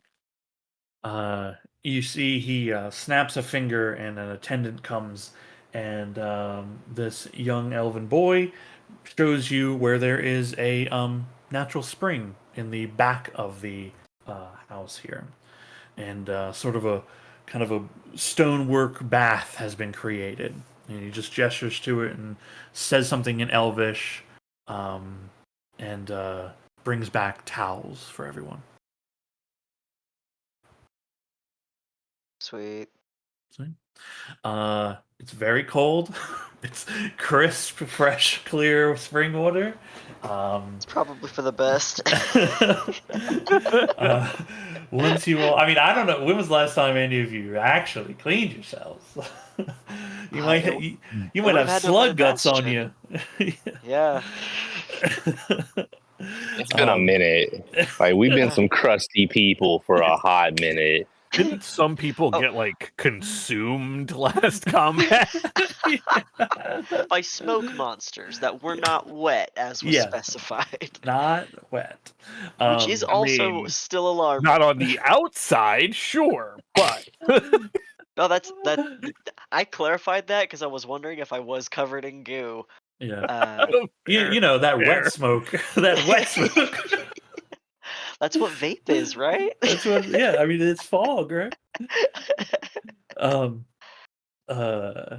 Showered, cleaned. By the time you were done bathing yourselves, a spread of breakfast is set out for everyone. Again, lots of fruits, vegetables served here. variety of drinks as well. Once you are all prepared, is there anything anybody wants to do before you go meet the Archon?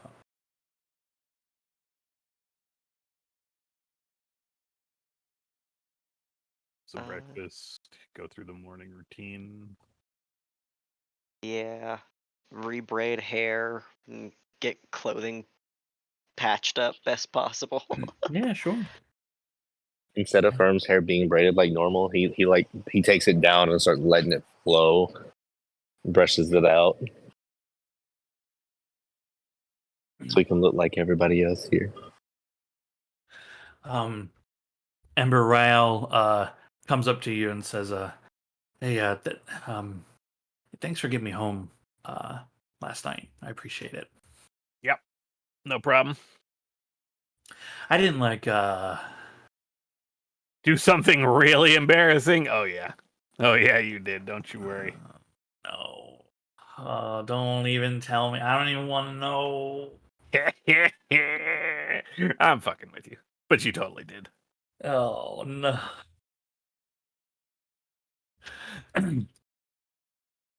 um. Okay. Give me like a minute. I have to use the restroom. I'll see you right back. No worries, man.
I You won't- fully ordered a box of 25 Munchkins, feeling like I'll have some and I'll save the rest for D&D tonight. What are That's what munchkins? happened. Donut holes. Dunkin' Donuts Oh. Munchkins. You get like Nice. the variety pack, or Yeah. Yeah, pretty Yeah. much. Yeah, they were gone by noon. Yo, that's a lot of munchkins. That's great though. That does sound good. All right. Okay. You gather yourselves together, led by Raul and Amuan. You head towards the largest building in this ruined city. There's a series of arches you walk through, mostly intact, until you reach a great courtyard. There are a circle of elven statues in this courtyard. There's a sort of tent placed in the middle of it, and there are chairs, tables, attendants, and a variety of other folk. And the Archon is currently having a kind of brunch outside this temple place.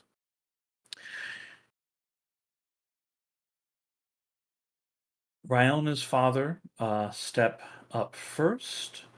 You see them bend down and say something to this gentleman sitting in a finely carved wooden chair with a wine glass in his hand. He's, for the elder or the archon, looks kind of young. No gray hair, but blonde. and he has a fine-looking kind of cape and robe on him. A little tightly trimmed golden beard as well. Rare for an elf.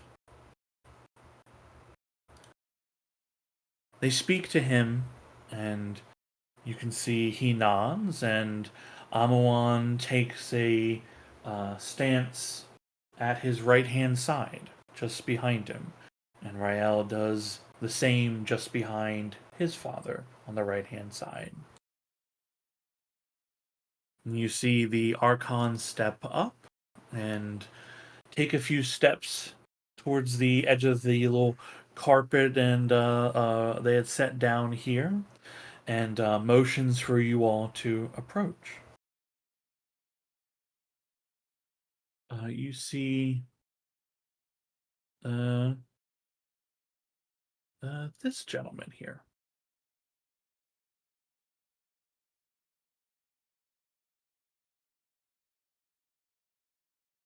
He looks upon you with a slight smile and calm eyes and calm face.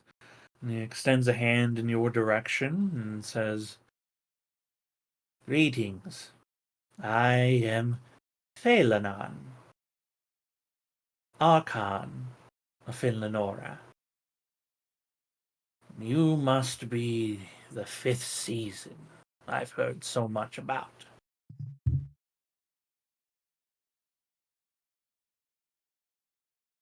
That's us.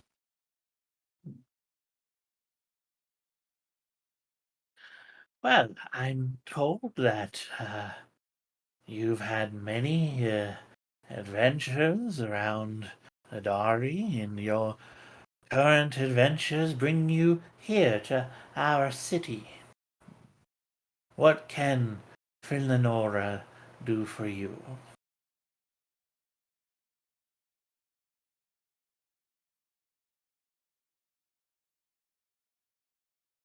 Fern would like to ask the group, do we want to explain it, or do you think we should just show him? I don't know what exactly we plan to do. You should get the same rundown that we gave. Wait, I have this in my notes. Rael's father's name, I have it in my notes. I'm Amawan? on. Yeah.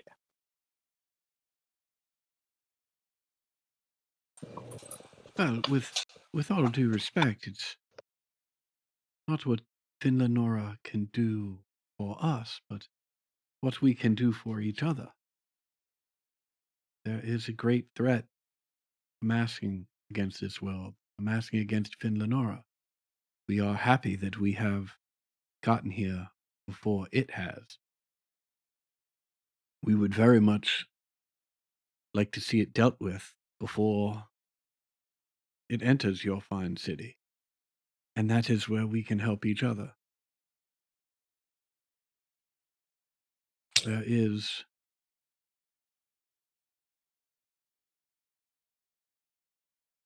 no easy way to put this, and no fine speech that will make it go down any easier. So I will just be blunt. We need access to the temple, for we believe it holds a key to stopping this threat. We do understand what that means, but we do it and will do it with the intent of using what we find to save this city. This world, really. Save the world. Well, yeah, Ember Prime speaks the truth. It will save the world, but I am guessing you're more concerned about the confines of the city, which is why I put my emphasis there.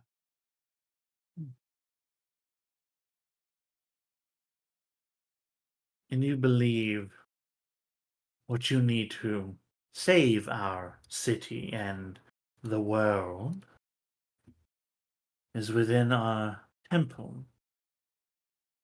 the Moon Temple, that my people have guarded for generations, under instruction from one elder to the next,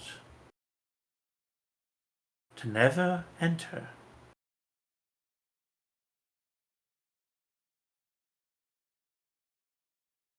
Yeah. Elder to elder to elder, originally handed down by the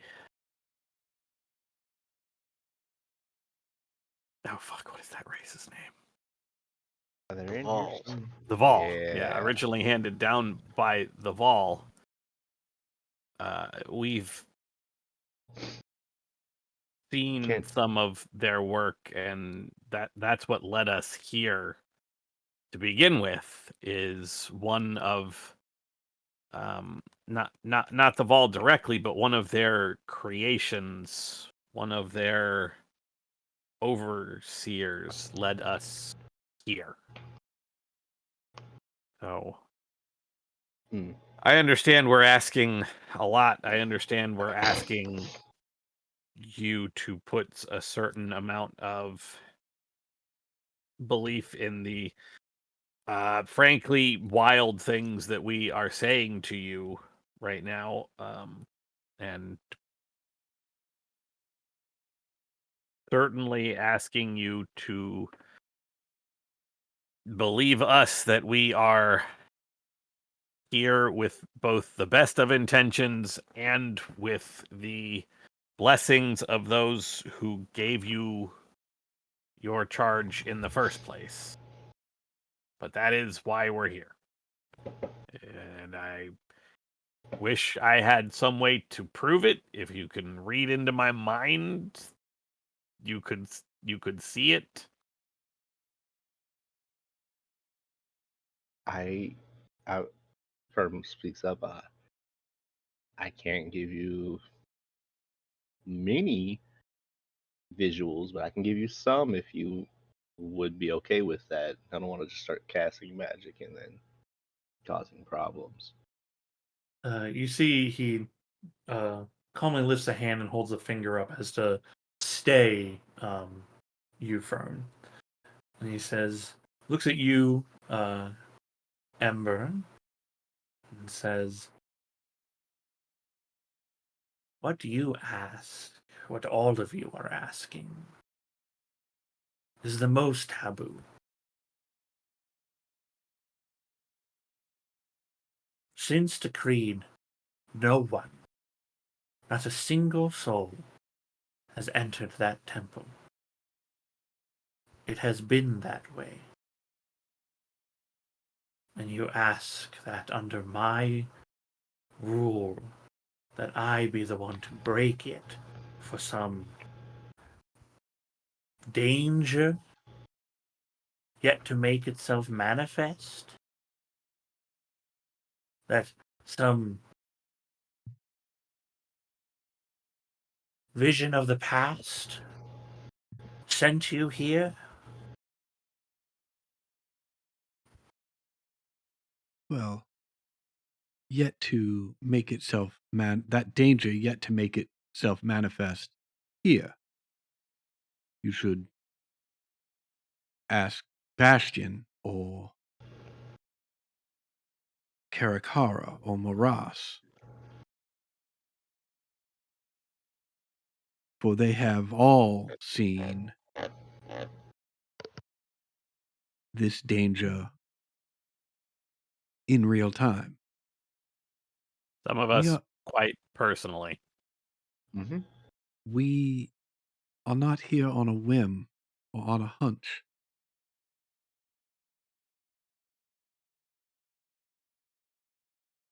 This is, by all the best information we've gathered, this is where we find the next piece to stopping this threat. Our only regret is that we couldn't find it sooner and couldn't stop what has already happened. And what, if you hold fast, will surely happen here as well.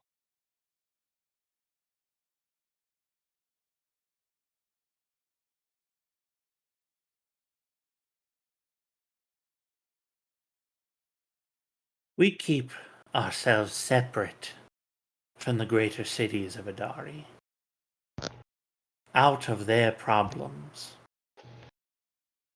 We have known peace for many generations.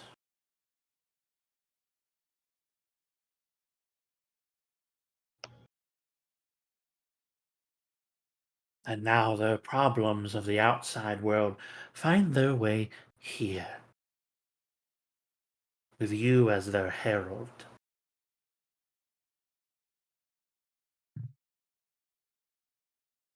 Not Harold.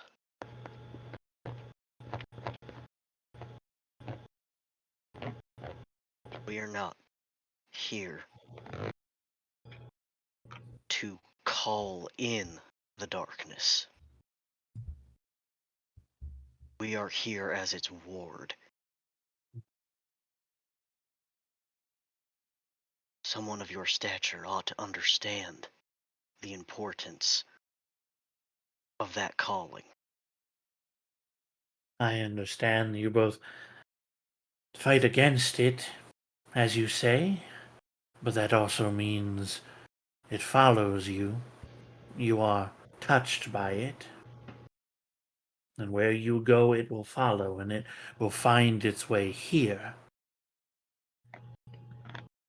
Not if what we seek is not to be found here.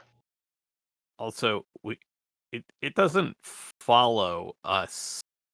We are usually following it, trying to stop it. This is the first time we have had a chance to get ahead of it, to find a way to stop it before it can cause more harm and kill more people. Potentially everyone. And if you find this thing, what will you do? Pillage from our city like Bastion has? Take what is ours?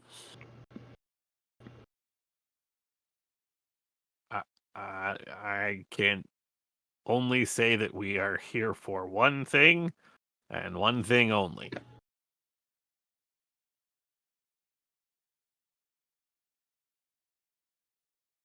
It was something that your people were designed to protect, so that when the Atropos was made and called to this plane, that the people who lived here would not be left defenseless. You are quite literally fulfilling generations upon generations calling by the Vol by ceding this item to its intended purpose. These are all things that we would be happy to provide better evidence for, but the only means we have of doing so is by finding what we've come for.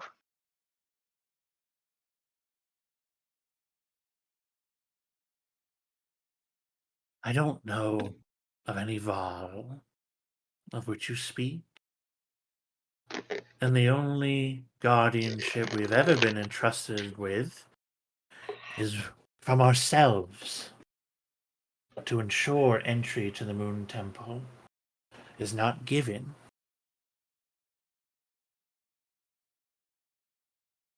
However, these are troubling times.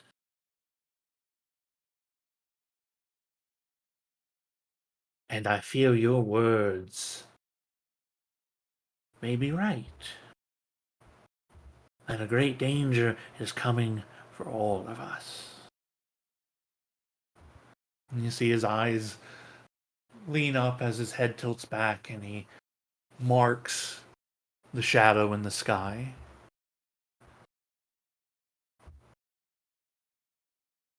Something is coming.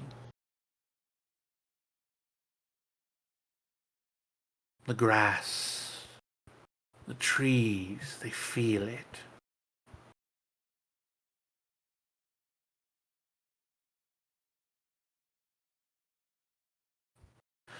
But words are not enough to undo centuries of guardianship.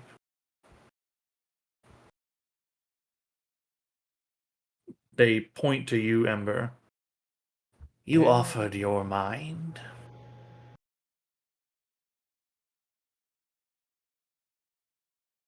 Yep. I would like to see.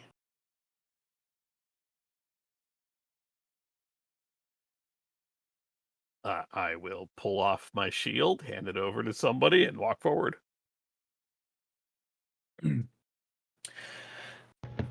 Standing in front of them, you see they pull out of a pouch oil and some herb, and they begin pouring it into their hand and then mixing it together. They begin whispering chants in Elvish and then smear the oil and herb onto your forehead. And then they grasp the side of your head tightly with their hands, and you can see Ember's body jolt and kind of shake a bit. And you see the eyes of the Archon glow, this green energy.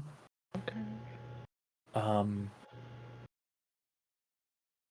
Ember, they're sifting through your mind. Do you fight them or obstruct them in any way, or do you allow them to look? Can I tell what they are looking at while this is while they are doing it? Yes, but it moves quickly through things. They are. I mean, he's gonna attempt to sift through your entire mind, right? Um, so is there anything like you want him not to see?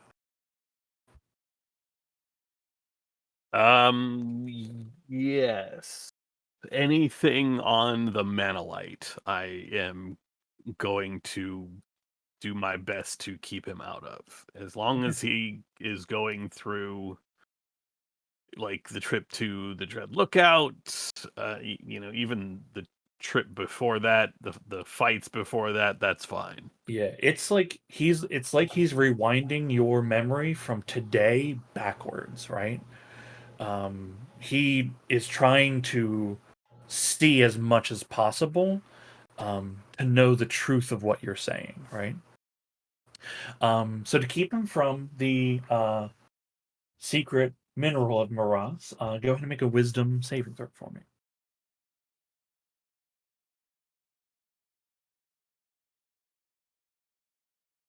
Ooh, not good. That is. What did you get? I rolled a 4. I will And burn still him got a my 1 13. inspiration on this. Oh my god, it's better. It is. It's much better.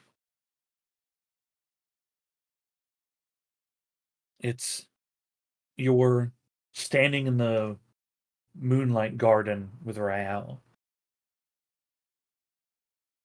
You're in the fog fighting creatures. You're in Bastion talking about the journey here. Backwards, backwards, backwards, backwards. You're in the slug once more with that Drider creature. You're in the Dread Lookout. You're under Karakara fighting Numeli. watching the monolith crash through the earth. You're building a water wheel.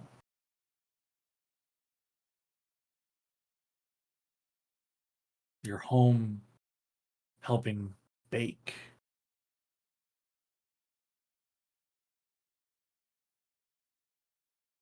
The Archon pulls his hands off, never knowing about the minerals hidden beneath the ground of Miraz.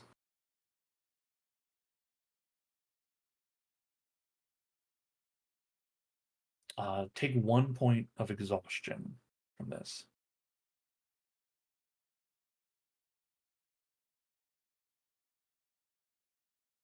The Archon, woozy on their feet, gets helped down into the chair,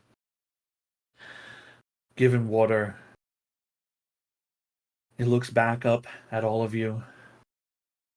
I'm doing my absolute best to pretend that I feel perfectly fine. Okay.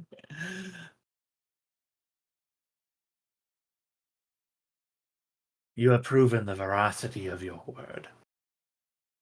Not just your word, but your action and deed.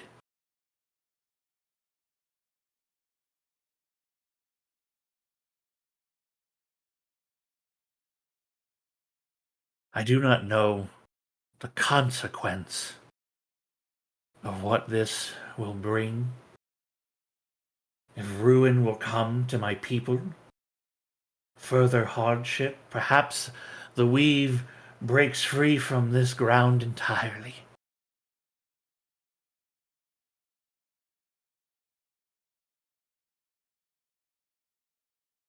But we should know if what you need and the world needs is behind those stone walls.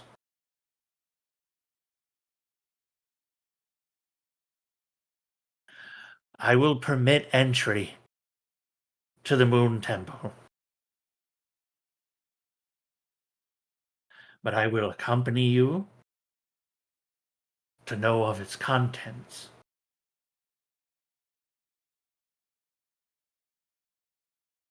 But this will need to be done this evening,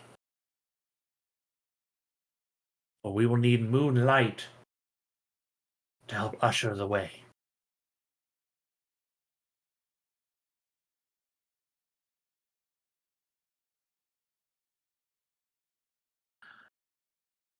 Amawan, I trust you can bring them when the time is right. He nods.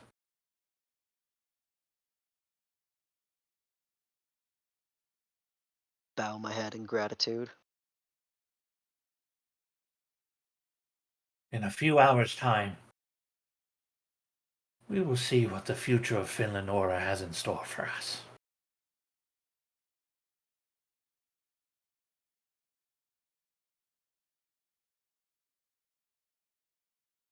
You see Rael and Amawan kind of just bow in respect to the Archon. And they join your group and are begin ushering you all out.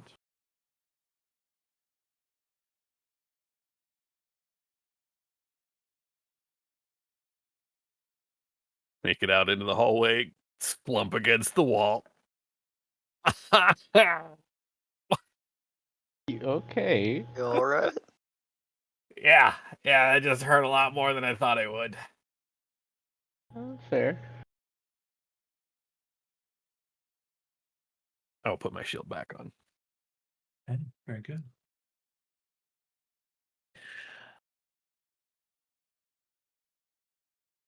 Is there anything you all would like to do before evening comes? I ain't used no spells today, did I? Sure didn't.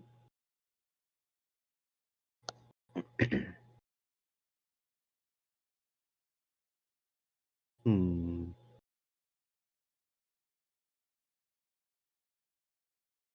Okay.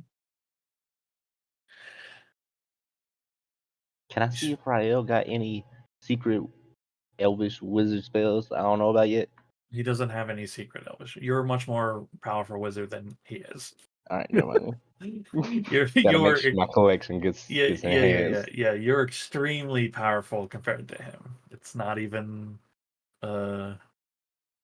it's sad, really. In power scale terms. It's sad. Okay. You spend your day preparing, relaxing as you see fit. Evening comes around 8:30. You are brought before you're brought towards the moon temple. You pass through. On your left, you can see a well manicured garden. Ember, you recognize it, having been there the previous night. The rest of you see these in stone archways, as described earlier, with these subtly glowing runes as the moon breaks from cloud cover. Little tiny, like fireflies, flit about the place. And there's a hike to get to the moon temple. You're walking through a pretty steep hill, and then you come to more ruins. Large stone marbled stairs. The remains of walls of some kind. Some broken statues. This used to be some kind of maybe like temple facility, maybe for those that worshipped here. But long left to ruin and abandoned. You make your way. You can see torches up ahead as you climb the final set of stairs, and before you is a very large hill. Built into the side of it are these tall marbled doors that shine a dull white in the silvery moonlight. But as the moon is still just a crescent, a lot of torches have been set out. You can see that there's several guards here, warriors of Finlanora, the Archon, some of his attendants. Ah, welcome. This here is the entry that you seek. And he gestures to the doors, and the doors themselves are like 20 feet tall, about maybe 13 or so feet wide, kind of arched at the top. And there's this very intricate carving done on the entire door surface. It's a mosaic of some kind showing trees blooming and what appears to be a full moon shining down upon it.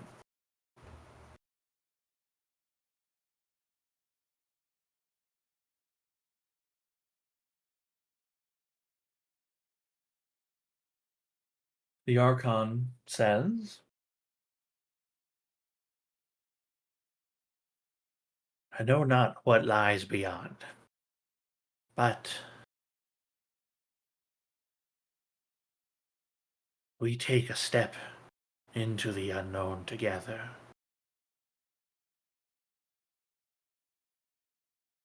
Which we have not done with outsiders in a long time.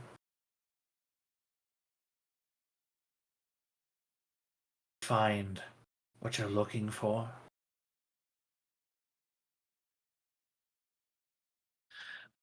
He steps up to the door and he takes a staff from an attendant. places the tip of the staff into a little socket in the front of the door, and then whisks it. As he does, you can see these different runes begin to glow, surrounding the lock, and then fill like water up the branches of the tree until the moons themselves begin to glow in a light.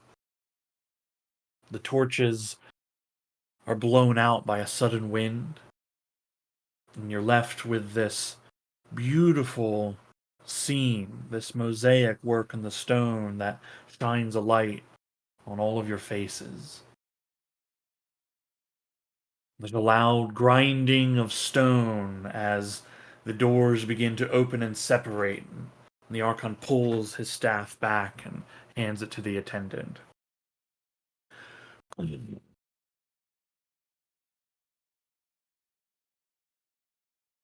doors open, revealing ancient-looking stonework. Instantly ready for some action. Ancient-looking Just turn on stonework. some lights. Yeah.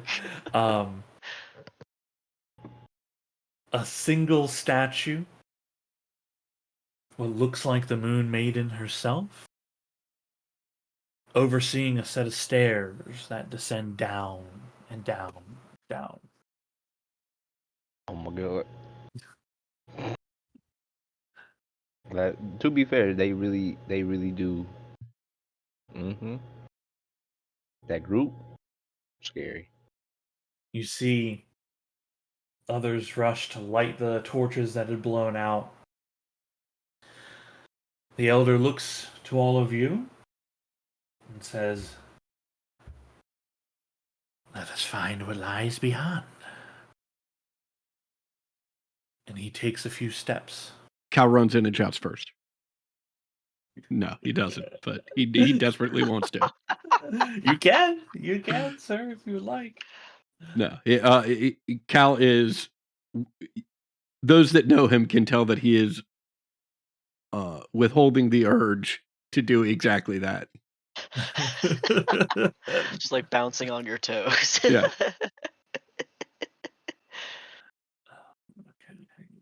Probably should have said this before we all walked in, but Firm does suggest that since it took moonlight to really, get in here, and that's like seems to be the theme for this. I don't feel like artificial light or other kind of light would help in this instance. As much as everybody needs to see. I've only got one. I got one thing. I'm sorry. I can't really help on that front.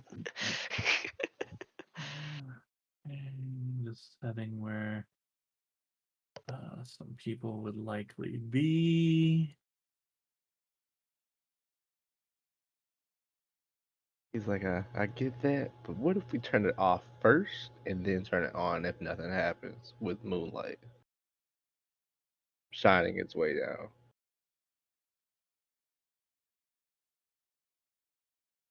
If the goddess wishes that the dawn light not be brought within, she'll turn it off. Okay then. Oh, okay. No, that's you and God, not me and God. That's you and God. Yeah, honestly, in my opinion, it's between the two. They can sort that out for themselves. I'm trying to not die. You get a PM, like you get a message from your God. So I'm like, why you do that? Now she on my line talking to me. Why are you doing that? Okay.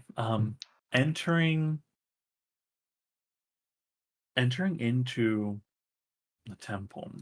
The stairs go down about 20 feet and then open up to a hallway about 100 feet long. You're going deep into the hillside, into the earth here. It's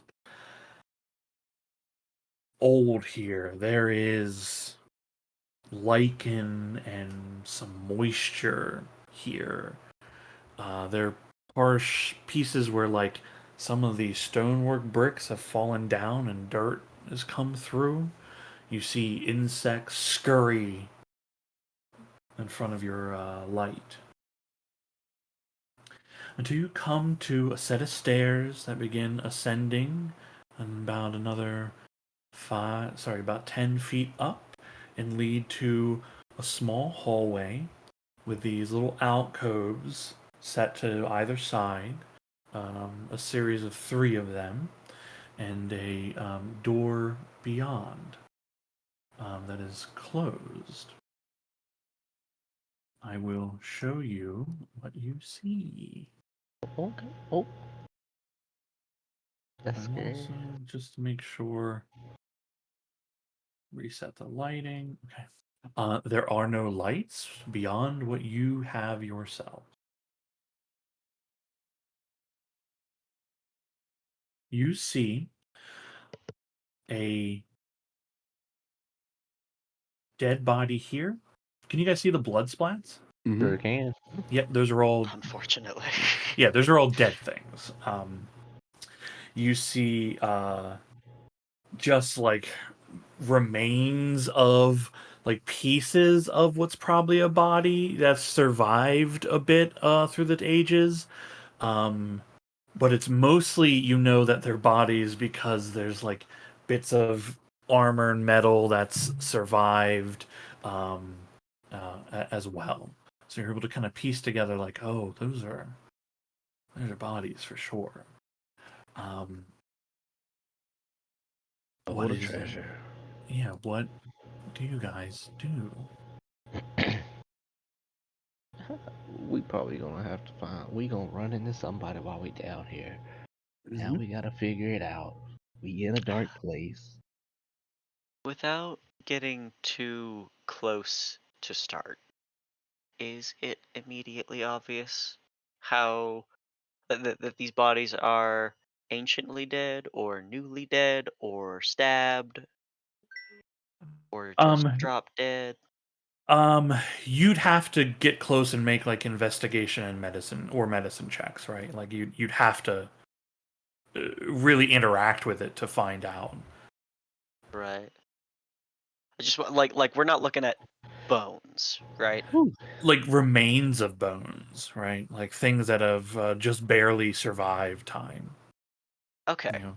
So this Our is blood not super fresh. It's not. Yeah, it's not like I'm a corpse and I'm here, right? Okay. Yeah. Okay. Yeah, that's what it is. Yeah.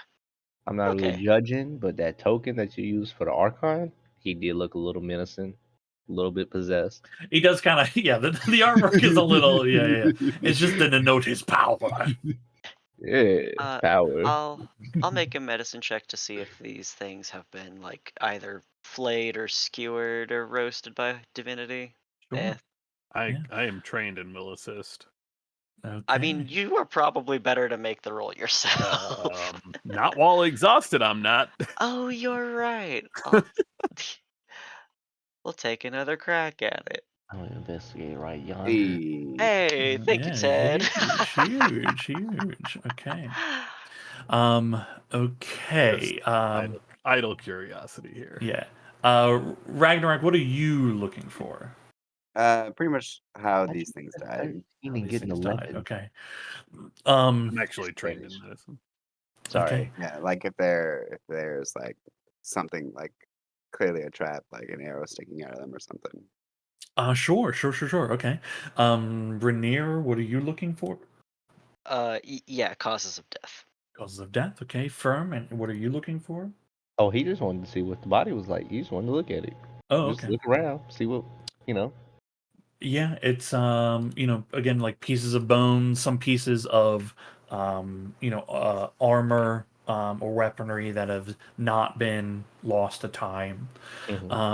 Okay. Altogether, you all discover from what you can gather here is there was combat here. There's marring on the stonework around. Both like slices into. You also see like telltale signs of magic here. You also believe that the two in the one in front of Ragnarok and one in front of Firm are likely the same species, but the one by Rainier is not. It's what remains of its skeletal structure and bits of armor and whatnot just leads it to have like a different physical form than the other two. And looking at it, with these rolls that you guys made, they're not. You see that there is combat both fighting something coming in here, but also fighting something trying to come out of here. Mm, Can Kieran Jr. make a dexterity saving throw, please? Certainly. Ay. Since we have this hallway while he's making this roll, can I have Firm start ritually casting Unseen Servant? You can begin to do that now. Okay.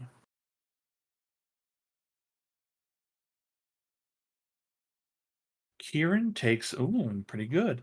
Well, actually, I don't know for him, but pretty good for the roll.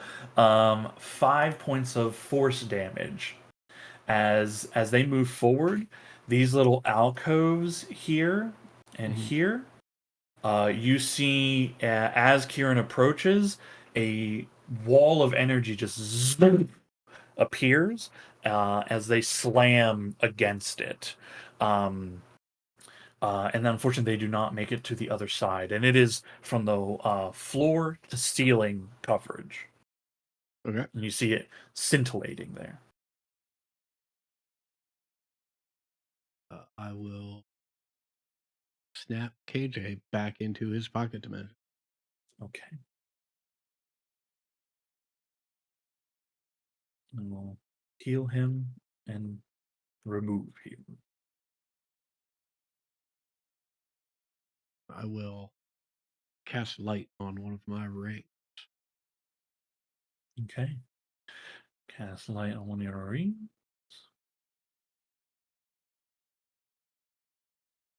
There you go. Further illuminating for you to be able to see through, you see 3 sets of these alcoves, and the wall in front of you, as it shimmers, begins to dim and then disappear.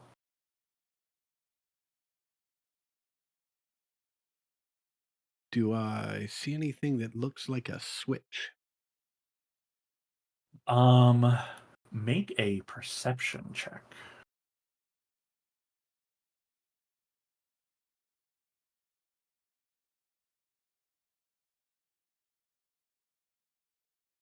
Nice.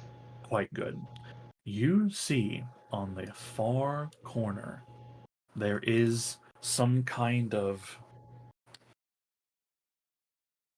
It's a kind of switch, but it's not a lever, and it doesn't look right.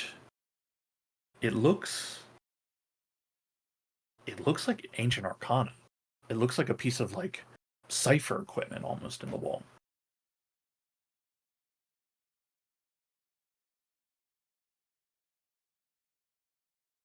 I will point it out to everyone.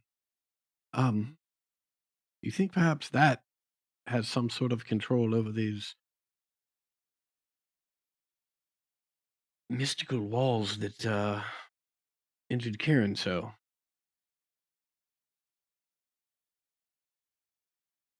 Yeah, probably. This whole thing's probably just littered with the shit. Well, who amongst us Wait. thinks they've got the best chance at figuring that out? Pretty fast. I could probably make it through the wall before it closes.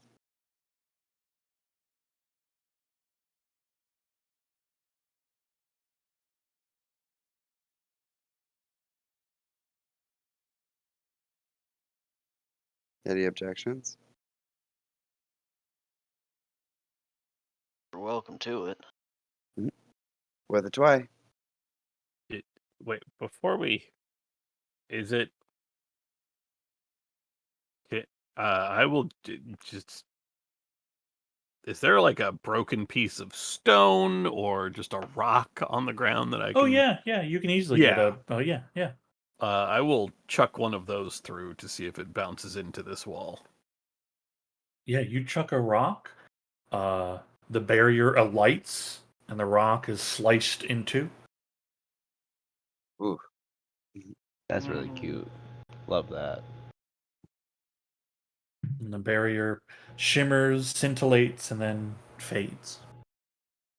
I will pick up Wait. 2 rocks, throw one, and then the moment the barrier fades, throw the other one to see if they're. I'm just Okay. You see the same effect happen for both rocks. okay. All right, no time between, so Where's the barrier again? It is between the little alcoves. There's like if you see there's like kind of almost like it looks like statues or stonework in them. Uh-huh. The barrier seems to emanate from those things. I mean, unless it goes into the border ethereal, I could probably just walk through them. It's a better idea.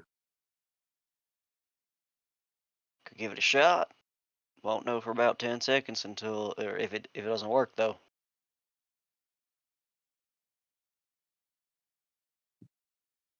Unless there's a better idea. nope. I think that's the best one we have so far. All right, I will see you all on the other side. I will use my ethereal step and try to pass through here. Okay. You get like a what is it? You get a full turn or At this current point, I get 2 full turns. ooh fancy. Mhm. Okay, you And technically, it's an action, so I could do it, have movement, and then in my next turn, theoretically, like move and dash too before snapping very out. cool. Okay. You fade into the ethereal, seeing wisps surrounding everything, the fog of that plane persisting in every place. You also see in this ethereal space that you're in, um, there are spirits here. There are no like ghosts or anything in the room you're in, but like you can sense stepping in this place like there are spirits in this space. I do Uh, the tip, cap tip gesture and proceed. yeah. They seem to not make any acknowledgement of you here, though.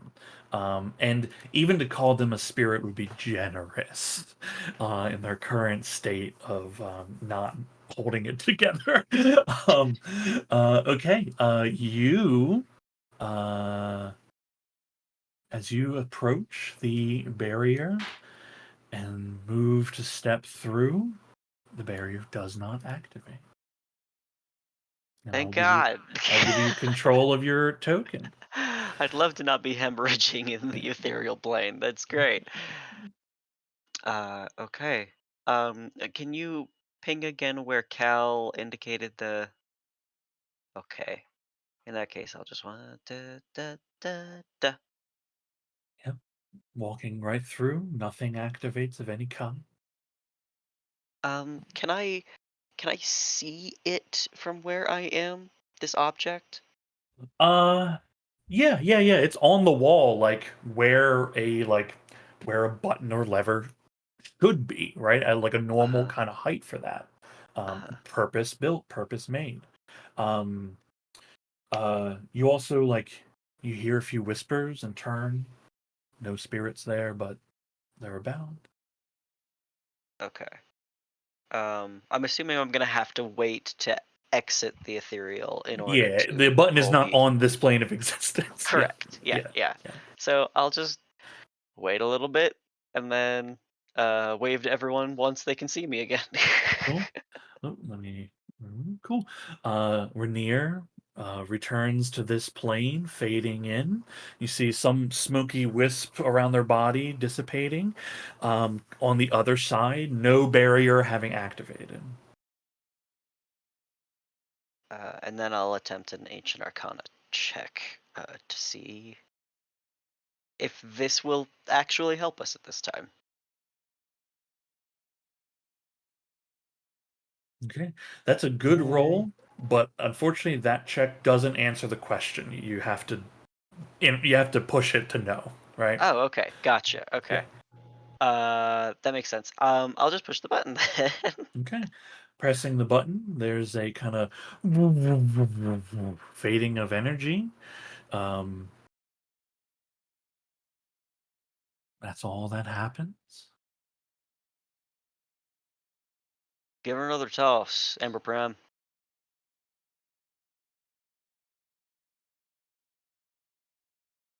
I will once again pick up 2 rocks, toss one, and wait to toss the other. Okay, first rock, tick, tick, tick, tick, just rolls on the ground and lands. Second rock does the same.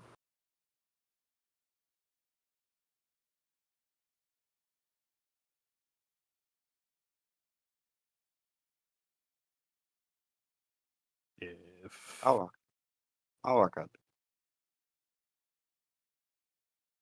Ragnarok, you walk freely up, no barriers of any kind.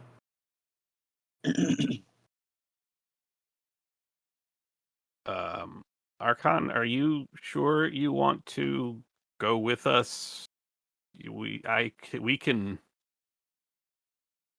send two or four you once we've shut down all the traps. I don't want to leave Finlanora without its leader. Oh, this is quite fascinating. I was curious what was in here my entire life, ever since I was first told about it. I never expected anything like this. And no.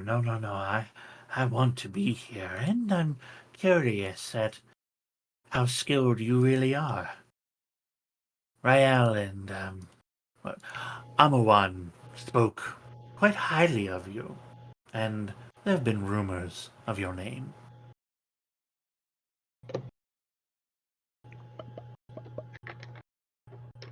By all means. I'll say real quick before we get much further, I can only do that trick once until dawn.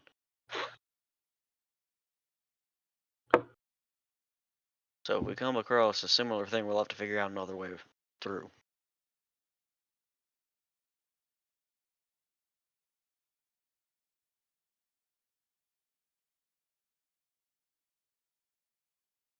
Okay. Well, Before you, Ragnarok and Rainier, you see a wooden door with a stonework frame around it.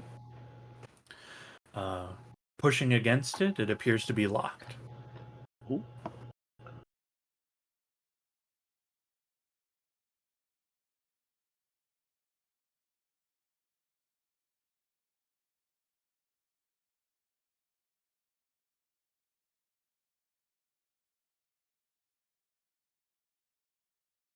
wait, that's the wrong token. Anyone here good with locks? I think Zal is actually. Pretty good with locked doors, but that might be sacrilegious. He doesn't have any proficiency, it looks like, with locked things.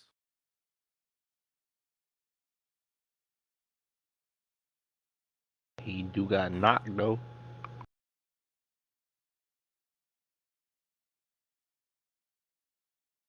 He does. But he's not here. He said, "I'm not giving you that one." He's not here. Do I get one? Could just do this first thing next session. You could, yeah. We are at session end, so if you guys like, you can either find out what's in the next room, should you figure out a way through the door, or we can just pick up here next time. The door is stone Or what? A wooden door within a stone frame. Got it. And do we have? Is somebody Mhm. running detect magic before I try to cut this door? No, not yet. Not a single person.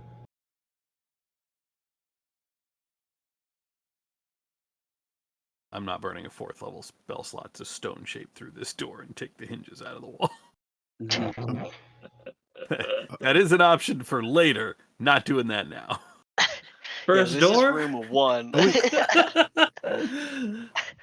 Are we considering just destroying this door? Can I just burn it? I mean, door is locked. We could try to just force it.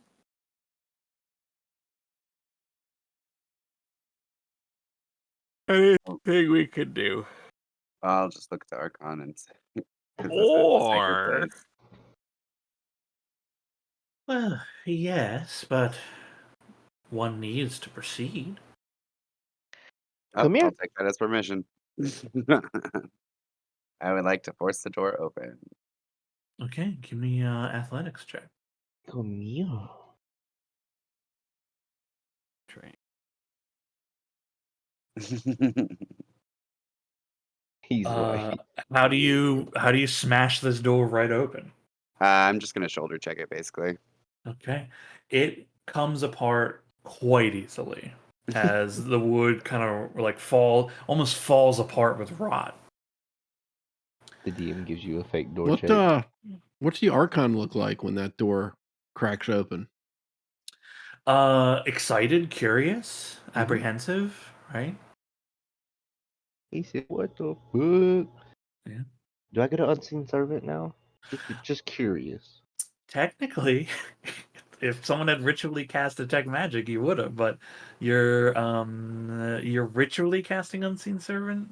Yes, Yeah, that takes 10 minutes, my man. I know. I was following the timer on the side right here. I was like, it hit 10 minutes since I hit the button. I don't know if that count, but You know what, my man? You said it. It counts. you tracked it. Hell yeah. yeah. Okay, you have I don't have a token for an unseen servant, so you. I'll just tell you what he does, and you just yeah. tell me if it happens. Exactly.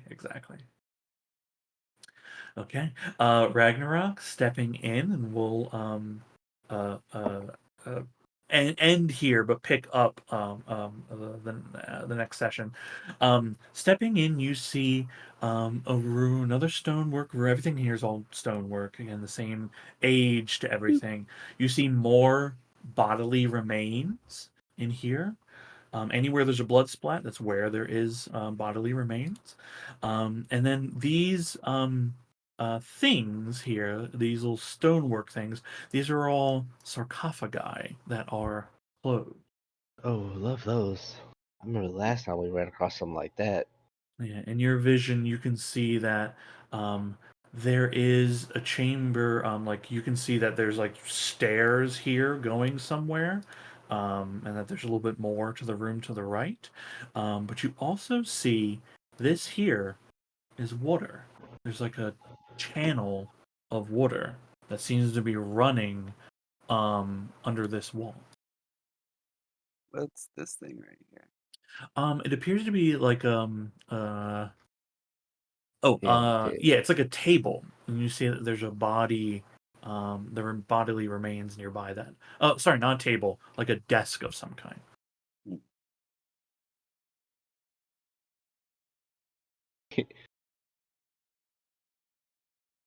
Slide over here behind Ragnarok real quick. Yeah. Okay.